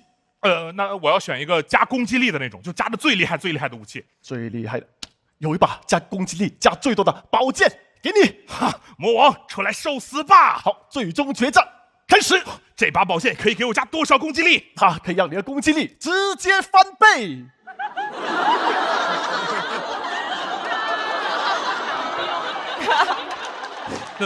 我现在攻击力是-200。-200的攻击力要砍魔王的话会怎么样呢？按道理说会给魔王加200血。来不及了，战斗才开始了，魔王对你发动了攻击，咔，打你200血。咔，我加200血。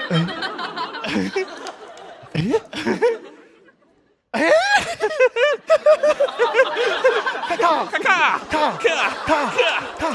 不是你怎么敢砍自己啊？因为我勇敢。你干嘛要笑啊？因为我还乐观呢。放弃吧，魔王，就算你跟我2个人联手，都是干不掉我自己的。哦，厉害！那这个仗怎么才能结束啊？谢谢大家。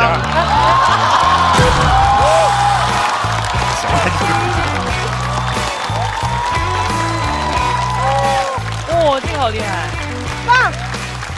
他俩也是几年磨一剑。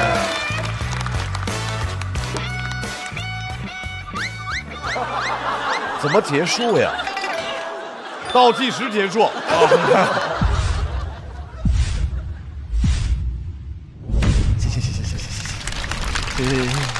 谢谢大家，谢谢。太棒了！谢谢荒岛终于不用荒岛，人气王终于不荒岛了。对，去年没发生，一切都没发生，今年才是应该的样子，太棒了。是的，我们只参加过2届。对。周深说太喜欢了，这就太开心了。珊珊看这些梗还行吧？中间有一些你也开始这样是什么意思？就是问题每一个我都 get 到了，就更恐怖，在怀疑自己，我出了什么问题？就为什么？对，有些梗真的很想找手机开热点，暖和，对不对？开热点暖和。哎呦，那个第一个给杏鲍菇做那个眼保健操的时候就已经炸了，我觉得哇，这个太好玩了啊，太有意思了。谢谢。但是2位怎么回事啊？怎么就是这个一下就变得这么优秀了，又回来了又？因为去年确实走得早嘛，然后我们在线下有一直在演自己的专场，可能就是演的比较多，就是慢慢找到一个感觉了。对，淘汰的早，存货就多，然后就别说出来。而且你们那张破纸现在升级了，升级了，我们有封面了，对，有封面。之前是只有一张那破 A4 纸。对。谢谢我们的导演啊，帮我们做了这个封面，感谢。看到他们俩今天表演这么好，特别开心，就是为他们俩高兴。而且从第一个梗就是前俄罗斯方块就喷了，而且演员会有感觉，观众也会有感觉。你知道从那一刻开始，后面就成了，然后你怎么演怎么有，我就放心了。非常为你们开心。感谢，谢谢。你们是今年初赛唯一的漫才组合，后面会有别的漫才加入吗？怎么初赛唯一，预赛的2组，踢馆赛是吧？苗条的意思是后面可能没有。确实是荒岛了，确实。那怎么想到和风心彤一起组队的呢？因为我们是唯2两组，就是不是纯粹的脱口秀的，我们是漫才，它是音乐喜剧嘛。我们组队的话，就主打一个谁也帮不上谁，纯情绪加持，我们就反正别耽误脱口秀演员互相改稿。我们就一直在鼓励打气，说今天这场我们就是文艺汇演，对，咱们就玩得开心就行了。对。我在想，现在小孩是不是以后少玩游戏，就自己在家里，就2个小孩子在一块儿，就把这样的，而且还可以锻炼身体哈。你看这样，是挺累的。我觉得这个非常好，我就希望你往后再多走走，让更多的人看到啊。谢谢李老师，谢谢。对荒岛人气王，我的情绪又特别复杂。一方面，我希望你们这个组合能够走得特别好；另外一方面，就是我和小峰也认识10年了。是。所以我看到小峰在这个过程当中，以前说自己的单口，然后到后来一直在不断的调整、不断的变化。荒岛一步一步走上来，包括今天真的耳目一新，和前2年相比巨大进步。掌声送给荒岛人气。好，谢谢。2位找到伙伴休息一下。太为他们开心了，我禁不住的叫唤。在投票的时候我是闭麦的，然后我就是在开我麦的那一刻我就开始叫唤，太棒了！我就太替他们高兴了，他们如此的不是大众眼中脱口秀的样子，也甚至不是漫才的样子，是一个莫名其妙的样子。然后就是他们终于又行了。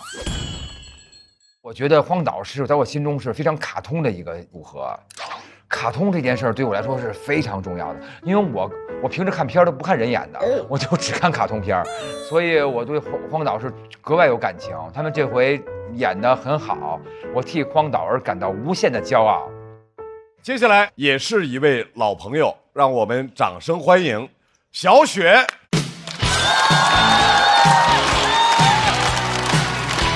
加油，雪！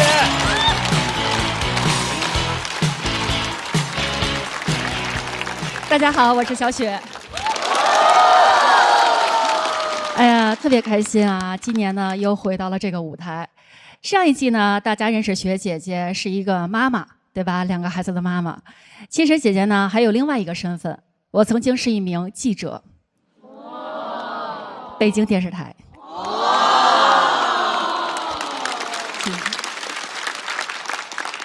其实这个记者的工作非常的危险。我记得00几年那会儿啊，就是网络上呢发起了一个话题，叫做被狗追了怎么办？我们领导就是我们的主编呢，他是一个求知欲非常强的人，他要知道真相，他就找到了我。我听到这个选题，我扭头就跑了，我们领导就在后头追。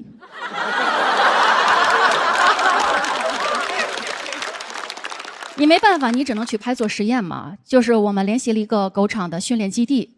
狗基地啊，首先给我们牵来了一条柯基，怎么吓唬那个柯基，柯基也不追我，柯基尿了。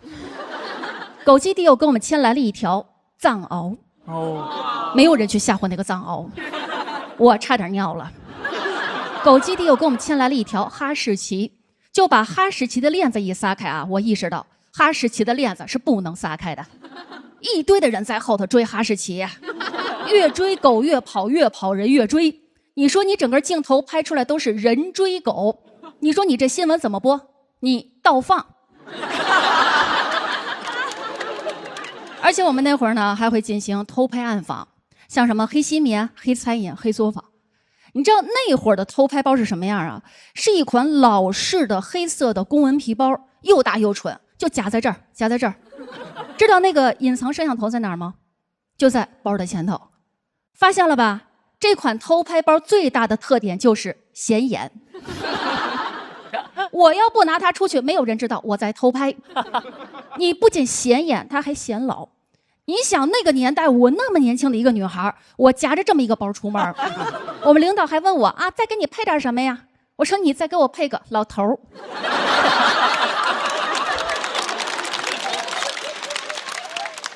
显老，他还老掉头，就是他那个摄像头卡不住，知道吧？就老掉进包里，老掉头。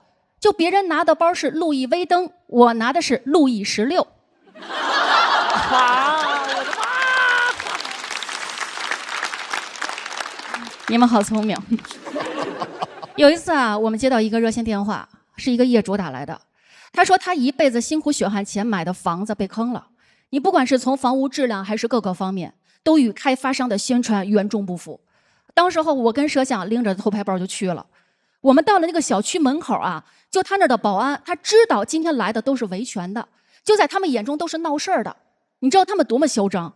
他们手里牵了一条大狗，那个狗扯着链子冲我们叫。当时那保安真的就指着鼻子问我说：“你是谁？”我不怕那个，我说我是业主跟他的朋友们。保安说业主能进，其他人识趣儿的话滚。我们摄像大哥啊，平常看不出来，关键时刻特别的识趣儿，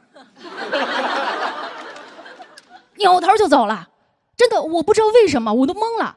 刚才让我们滚那个嚣张镜头多好哦，刚才还是我和他的朋友们，现在我洗单了。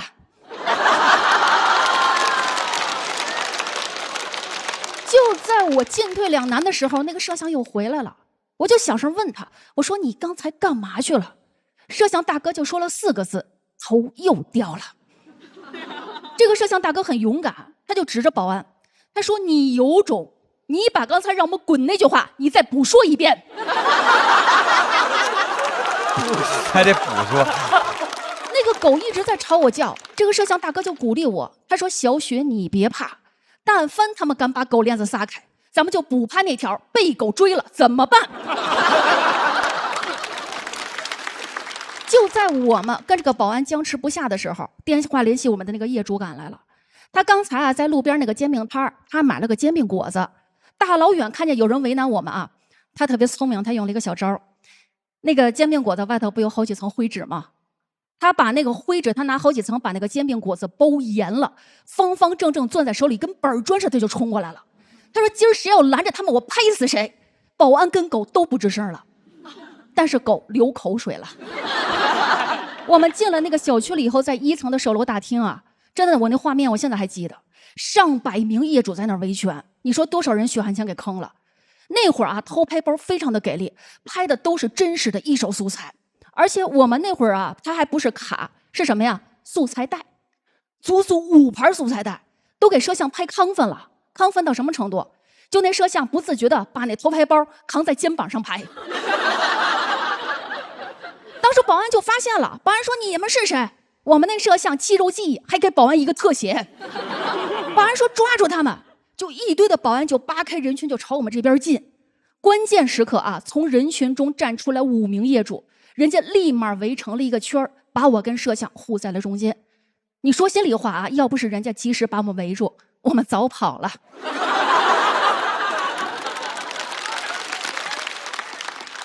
你首先你得保护袋子呀，人家5名业主啊，每个人分走1盘袋子，护在自己的胸口。你袋子散出去了，在另外5个人身上，你开发商要告我偷拍，他告不着，他得告5人。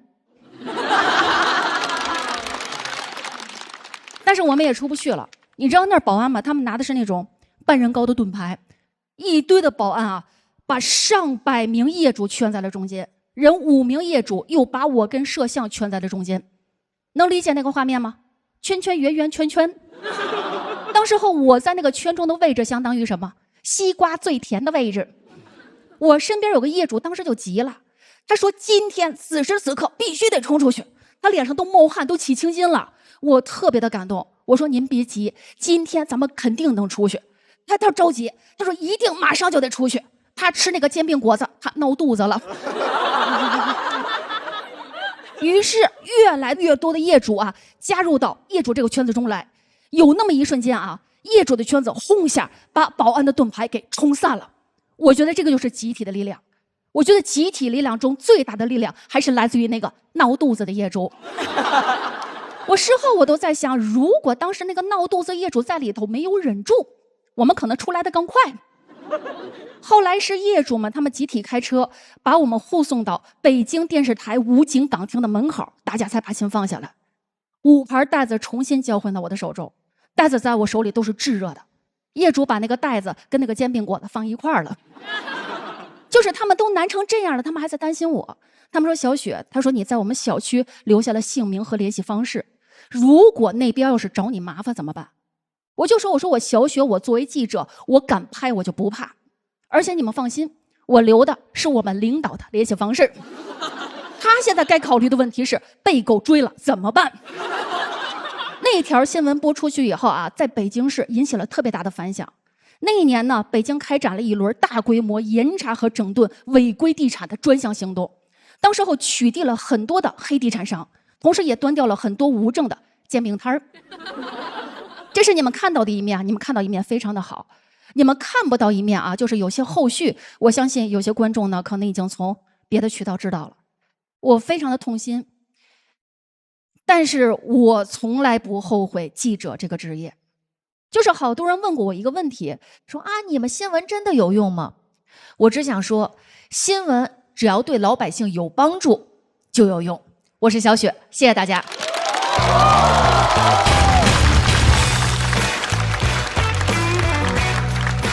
锁票倒计时，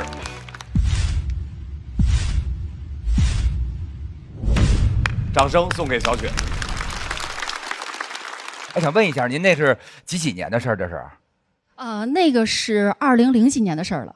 哦，我爸那煎饼摊是那年有问题的，好像。我爸以前就是挣煎饼摊的。啊，对。哎呦喂，感觉您这个中间都没有地方可以拍什么，就是想把这事儿整个听起来。小雪从上一季就已经向大家展示了自己非常棒的描述的能力和在舞台的这种淡定、风趣、控场能力。她其实今天讲这段是很难讲的，因为他要顾及很多，他要讲的活灵活现，让我们听得津津入味。对对对啊，有一些地方只能点到为止，甚至要把有一些背景要虚化掉，非常难。作为一个记者，作为一个揭黑记者，太不容易了。是，他们真的要面临很多，尤其现在小雪，她时隔20年，有些话才可以讲，中间还有很多只能是可意会不可言传的东西，所以。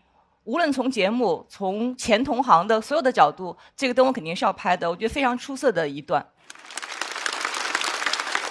我也很尊敬学姐，原来是记者，然后在讲故事的过程中，好像您之前表露自己态度的时候，观众的反应是很大的。就是如果不是别人保护我，我们可能早就跑出去了。就这种有点真实的评价，好像就一下能击中观众。感觉好像在描述里加更多这样的东西可能会更好一点。但我觉得本身这个故事很完整，也很流畅，是很成熟的段子。感谢小雪，来吧，朋友们，2组的1v1结束了，我们现在要来看一下2组的得分情况。小雪对阵的是荒岛人气王，我们来看一下2组的得分情况。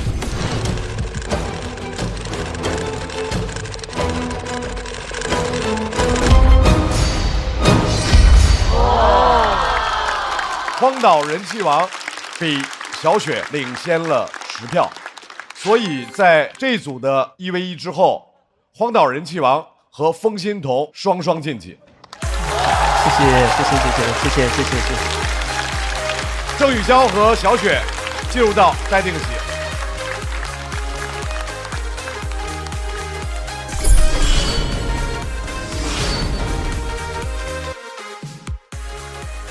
他们是我第一个认识的演员组合，就是在整个行业里面第一个认识。主打一个捷足先登，他很像那种小鸭子，就是破壳而出之后看到第一个会动的人，然后就直接认了。妈妈，这。我觉得他们俩很卡通，然后特别有童心，因为我觉得有童心是作为成年人之后很好的品质，但他俩总能跟我聊到一块。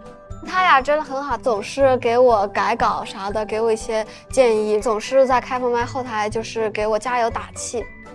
他们甚至会在没报开放麦，但是今天我讲，然后他们就会特意来看我的演出，然后给我在后台放松心情，所以很谢谢他们。我前2天还挺紧张的，但突然有一天我不紧张了，就是我们看了风心彤的开放麦，你被他享受舞台的那种精神打动了啊！因为看完他的演出，我会感觉到哇，好幸福。就是我会觉得喜剧不只要带给观众幸福，还要自己演的幸福。只有我们自己开心，我们才可以把更开心、更幸福的东西传递给观众。接下来要 PK 的这2支小队，让我们欢迎第1支小队晨曦、阿赛。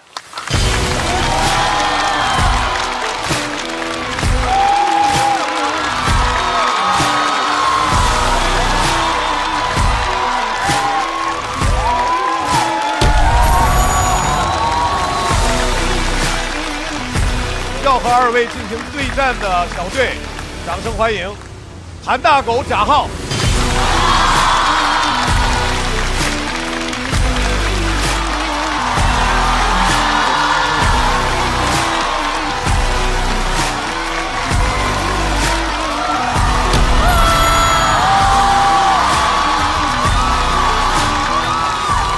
妈呀！丽姐，大老师，嗨，给，嗨，传递，嗨，传递给观众，给他娘娘。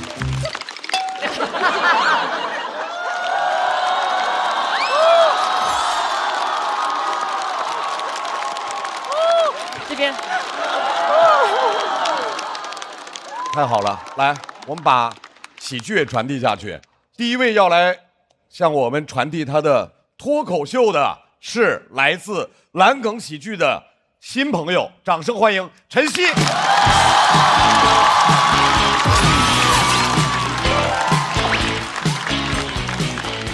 大家晚上好，我是晨曦。笑和晨曦进行1v1的是我们的老朋友，来自莱塞喜剧的韩大狗。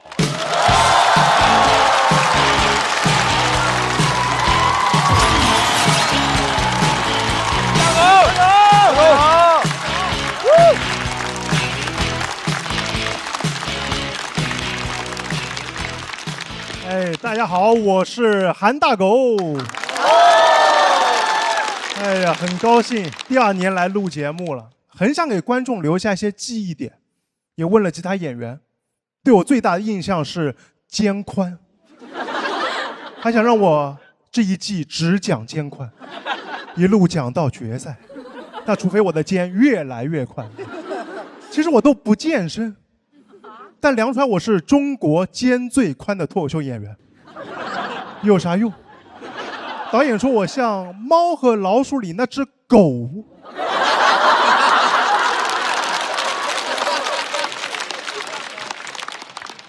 但肩宽第一这种头衔，也只有我会在意，因为好歹是个第1名。我们江苏人最在意排名。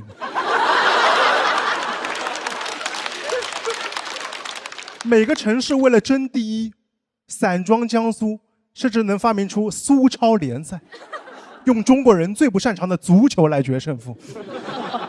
我从小就生活在这样的优绩主义环境里，很痛苦的用高排名换别人认可，感觉很多朋友都是这样。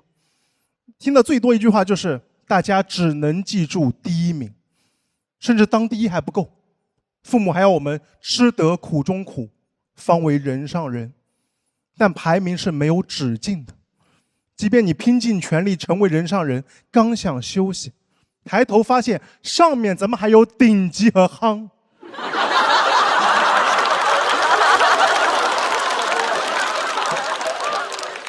鄙视链的最新版本就是从夯到拉，夯也不只有一个，还能再决出个第1名，夯夯出状元。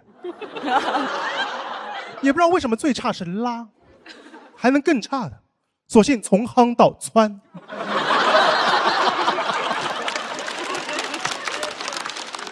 现在不让中小学按照成绩给学生进行排名了，以后该不会就用这个吧？小朋友说我要好好学习当3夯学生，那考倒数都不能算差生，只是考拉。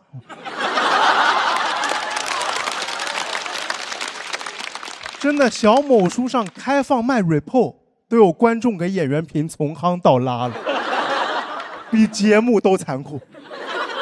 去年2轮游的韩大狗算是拉不拉多。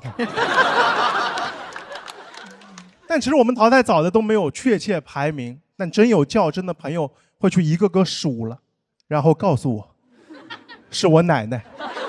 很显然，她也是个江苏人。她说她特意数了，我排在第41名，能排出这么大数字的，也就《水浒传》108将，我还排不进前36天罡星。我奶奶对我期待很高，希望我能成为第1。但我知道我做不了脱口秀最好的朋友，来节目只敢做最坏的打算。其实上了节目已经是一种成功。我从小的教育告诉我，排名这么低就会贬值，没人记住第41名。想叫自己全国41强，或者50大脱口秀演员，对吧？听着厉害一些。因为生活中几大啥啥的排名一出现，我们有时候都不在意是怎么选出来的，但默认这些是最好的，数字大点都没事。毕竟现在还有什么100大 UP 主，整个唐宋也就选出8大家。但我上学的时候其实最不理解的就是唐宋8大家，尤其嫉妒里边某些人。你们有人是曾巩的粉丝吗？你们哥哥有作品吗？没进语文课本的都不算作品。说他入选唐宋8大家，因为他是欧阳修最喜欢的学生，欧阳修也是唐宋8大家，懂了，签 MCN 了。还有苏洵、苏轼、苏辙父子3人都属于唐宋8大家。你们仨不是一大家吗？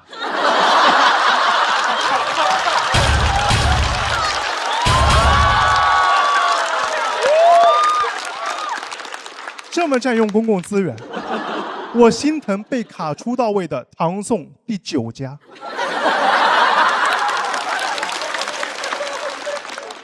我猜是杜牧，他说：“借问酒家何处有？”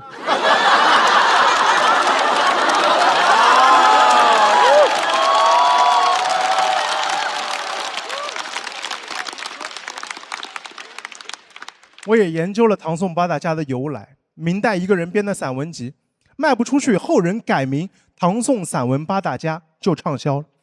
确实，平时生活当中一写排名，我就更想为他买单了。普通沙滩我根本不会去，但网上说那里有世界前3的日落，我就想去看看。很多朋友说日落怎么还能排名？哎，只要地球人足够在意排名，我们行星就是可以评价恒星。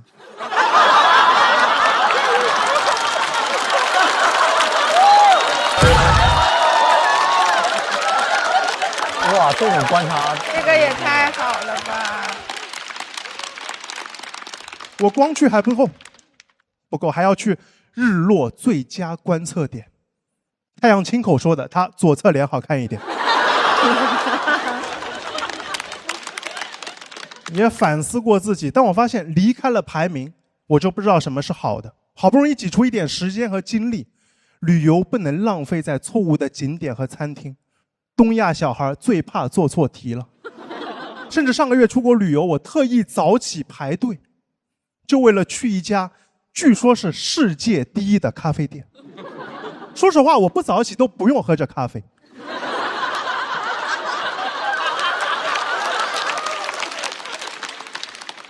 去到店里和我一起排队的，基本就是中国、日本、韩国3个国家的游客，一群东亚人排队为了一杯美式。喝世界第1咖啡算是吃得苦中苦，喝了一口给不到人上人。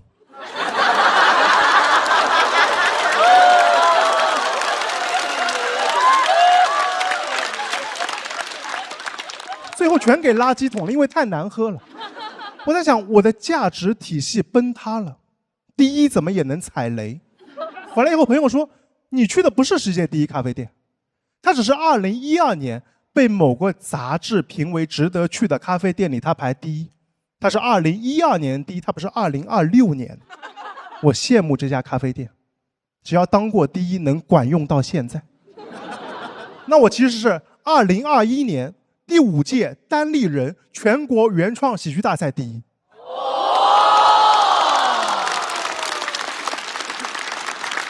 没人知道，但这已经是线下含金量最高的脱口秀比赛。这个节目里也只有3个选手拿过这个冠军：贾浩、小齐和韩大狗。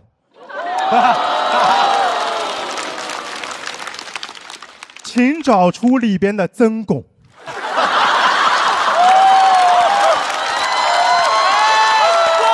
曾大狗。曾巩是一种处境。1000年以后，终于有人懂他了。我喜欢曾巩。我又去研究了他，他没记忆点，只是因为文风质朴。介绍说他不借情绪放大，不用华丽辞藻，善于犀利洞察。翻译成大白话就是：咱们曾巩踏踏实实写文章，不秀低学历，不搞美妆。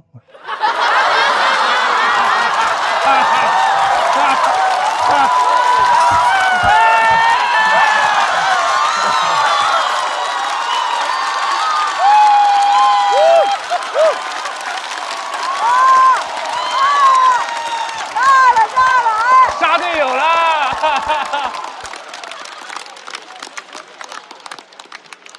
他是文本型观察式文人，我是脱口秀曾巩。有些朋友现在可能还看不出我内容的好，没关系，你们等1000年。谢谢大伙，韩大狗，谢谢。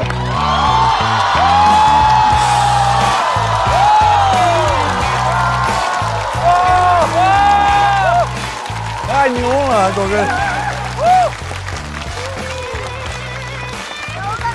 了，大狗大狗，今年莱塞站起来了。来，为曾巩投票，倒计时开始。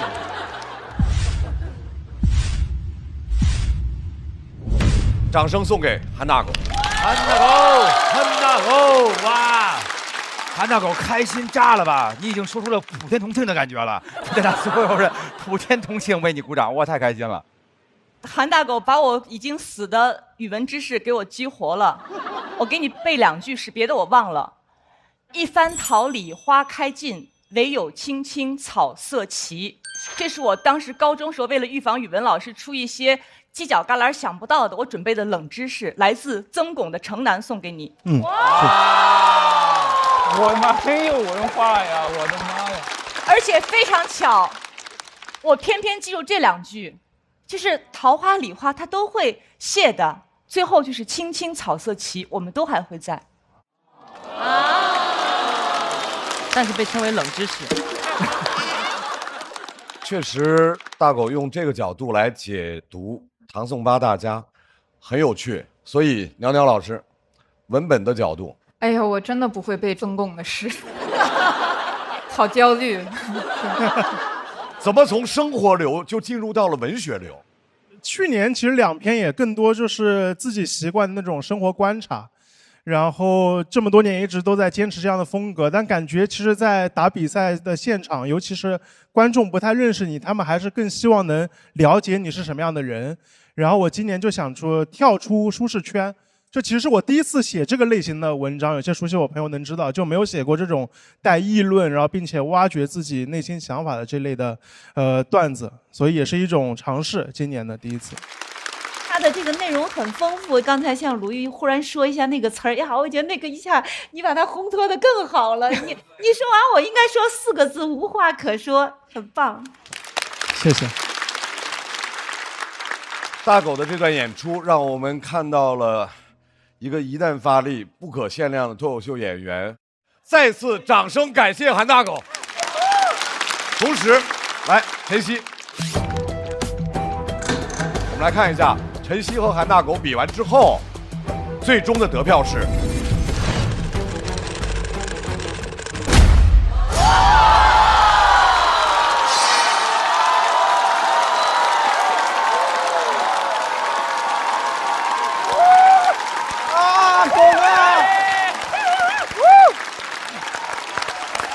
大狗去找自己的战友，你们的小队比拼还在继续。可以，太稳了，太稳了。就很意外，以往就感觉这样的票数会出现在很高人气的选手的身上。这2天我完全不敢想自己会有这样的票数。隐约能看到校友团的朋友，笑得很开心，然后观众也很开心，两边的朋友也都很开心。看到曹国像一个跳跃的灯球一样，因为他在上下，左边有基业，看到就是一个粉色的正方形在上下，在鼓掌，在叫，有点想哭。脱口秀生涯能有这样一场演出，就觉得值了。韩大狗今年这个效果就是特别炸场，就还是挺不容易的，就积累了很久，才赶上这么一次天时地利人和的机会。因为大狗也讲太多年了，也在线下比赛拿过好几届的冠军，但是线上比赛一直没有那么如意。韩大狗要遗憾地离开这个舞台。韩大狗是其中一个，有几位之前已经参加过比赛老选手会有一些可惜。就同行都知道入行比较久，然后又没有什么比较世俗意义的成功啊。我周围的朋友慢慢出名，我要克服。哦，原来你讲这么久，你的表现成绩也很差。我们昨天去演专场，40个人。而如今他们的表现近乎是脱胎换骨，惊艳，让我觉得特别的为他们高兴。祝贺陈晓庆掌声送给李梦洁。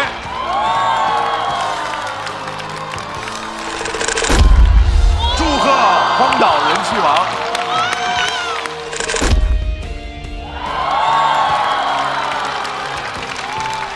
我觉得对于每个演员来说都很难忘吧，这是一种属于脱口秀演员创作者的一种共鸣。你终于迎来了属于自己的这个时刻。各位，截止到目前为止，脱口秀和他的朋友们第3季的第1赛段双人成型赛已经慢慢接近尾声了。我相信接下来的比赛一定会越来越激烈，接下来的笑声也会越来越大。休息一下，我们马上进后半场。那是我18岁失恋的那天，我边吃饭边哽咽。同学说没事儿，不就是失恋。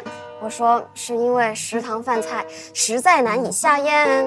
直到我突然和他遇见，他是那么阳光，可酸可甜。没错，他就是约一颗阳光番茄在里面的茄皇方便面。番茄是个宝，茄皇错不了。这就是我给自己加餐的18岁那年。各位好，欢迎来到脱口秀和他的朋友们第3季，欢迎各位！第1赛段的双人成型赛即将继续。不再依赖哥哥算长大吗？它超越了亲情、友情、爱情，是另外一种特别的情感。叫我干嘛？你管得着吗？对不起 ，sorry， 米亚内斯密马塞。刚才那个段子我没法共情，我不懂。手术很成功，给你取出来了。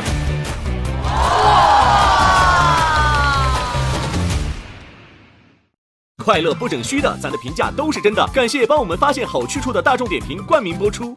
番茄是个宝，茄皇错不了。感谢约一颗阳光番茄在里面的茄皇联合赞助播出。颜值饥客鲜满10分，感谢颜值下降但鲜味爆表的海天博颜特约赞助播出。可口可乐一升元汽水，快乐不卡顿。本节目由可口可乐行业赞助播出。乳铁蛋白加乳脂球膜，助力宝宝体质双优。感谢真心守护宝宝成长的美蛋陈兰珍赞助播出。好网络就选中国移动，本节目由指定产品中国移动赞助播出。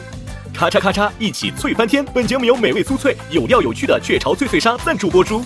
一场仅朋友可见的线下聚会即将开启，打开效果小程序即可参与限定活动。6月26日起，周5、周6中午12点正片更新，会员抢先看1周。每周日中午12点段子加更，居然还有段子可以看。每周2中午12点，托友好好玩公园看脱口秀演员的游戏时间。7月6日起，每周1中午12点，托友日记大王洞的夏天围观合宿生活，还有遇见他们第2季即将回归，朋友们请保持期待。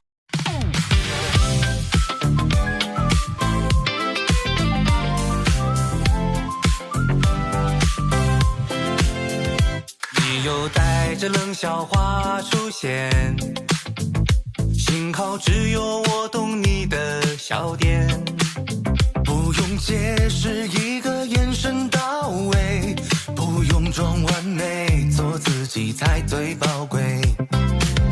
哦，拜托拜托，暂时忘掉一切，想记住你嘴角上扬瞬间，不用想明天，明天还很遥远，不知不觉又和你聊到凌晨3点。烦恼往外跑，今夜有你们真好，这是我们。更多节目精彩资讯尽在新浪娱乐微博综艺、新浪综艺。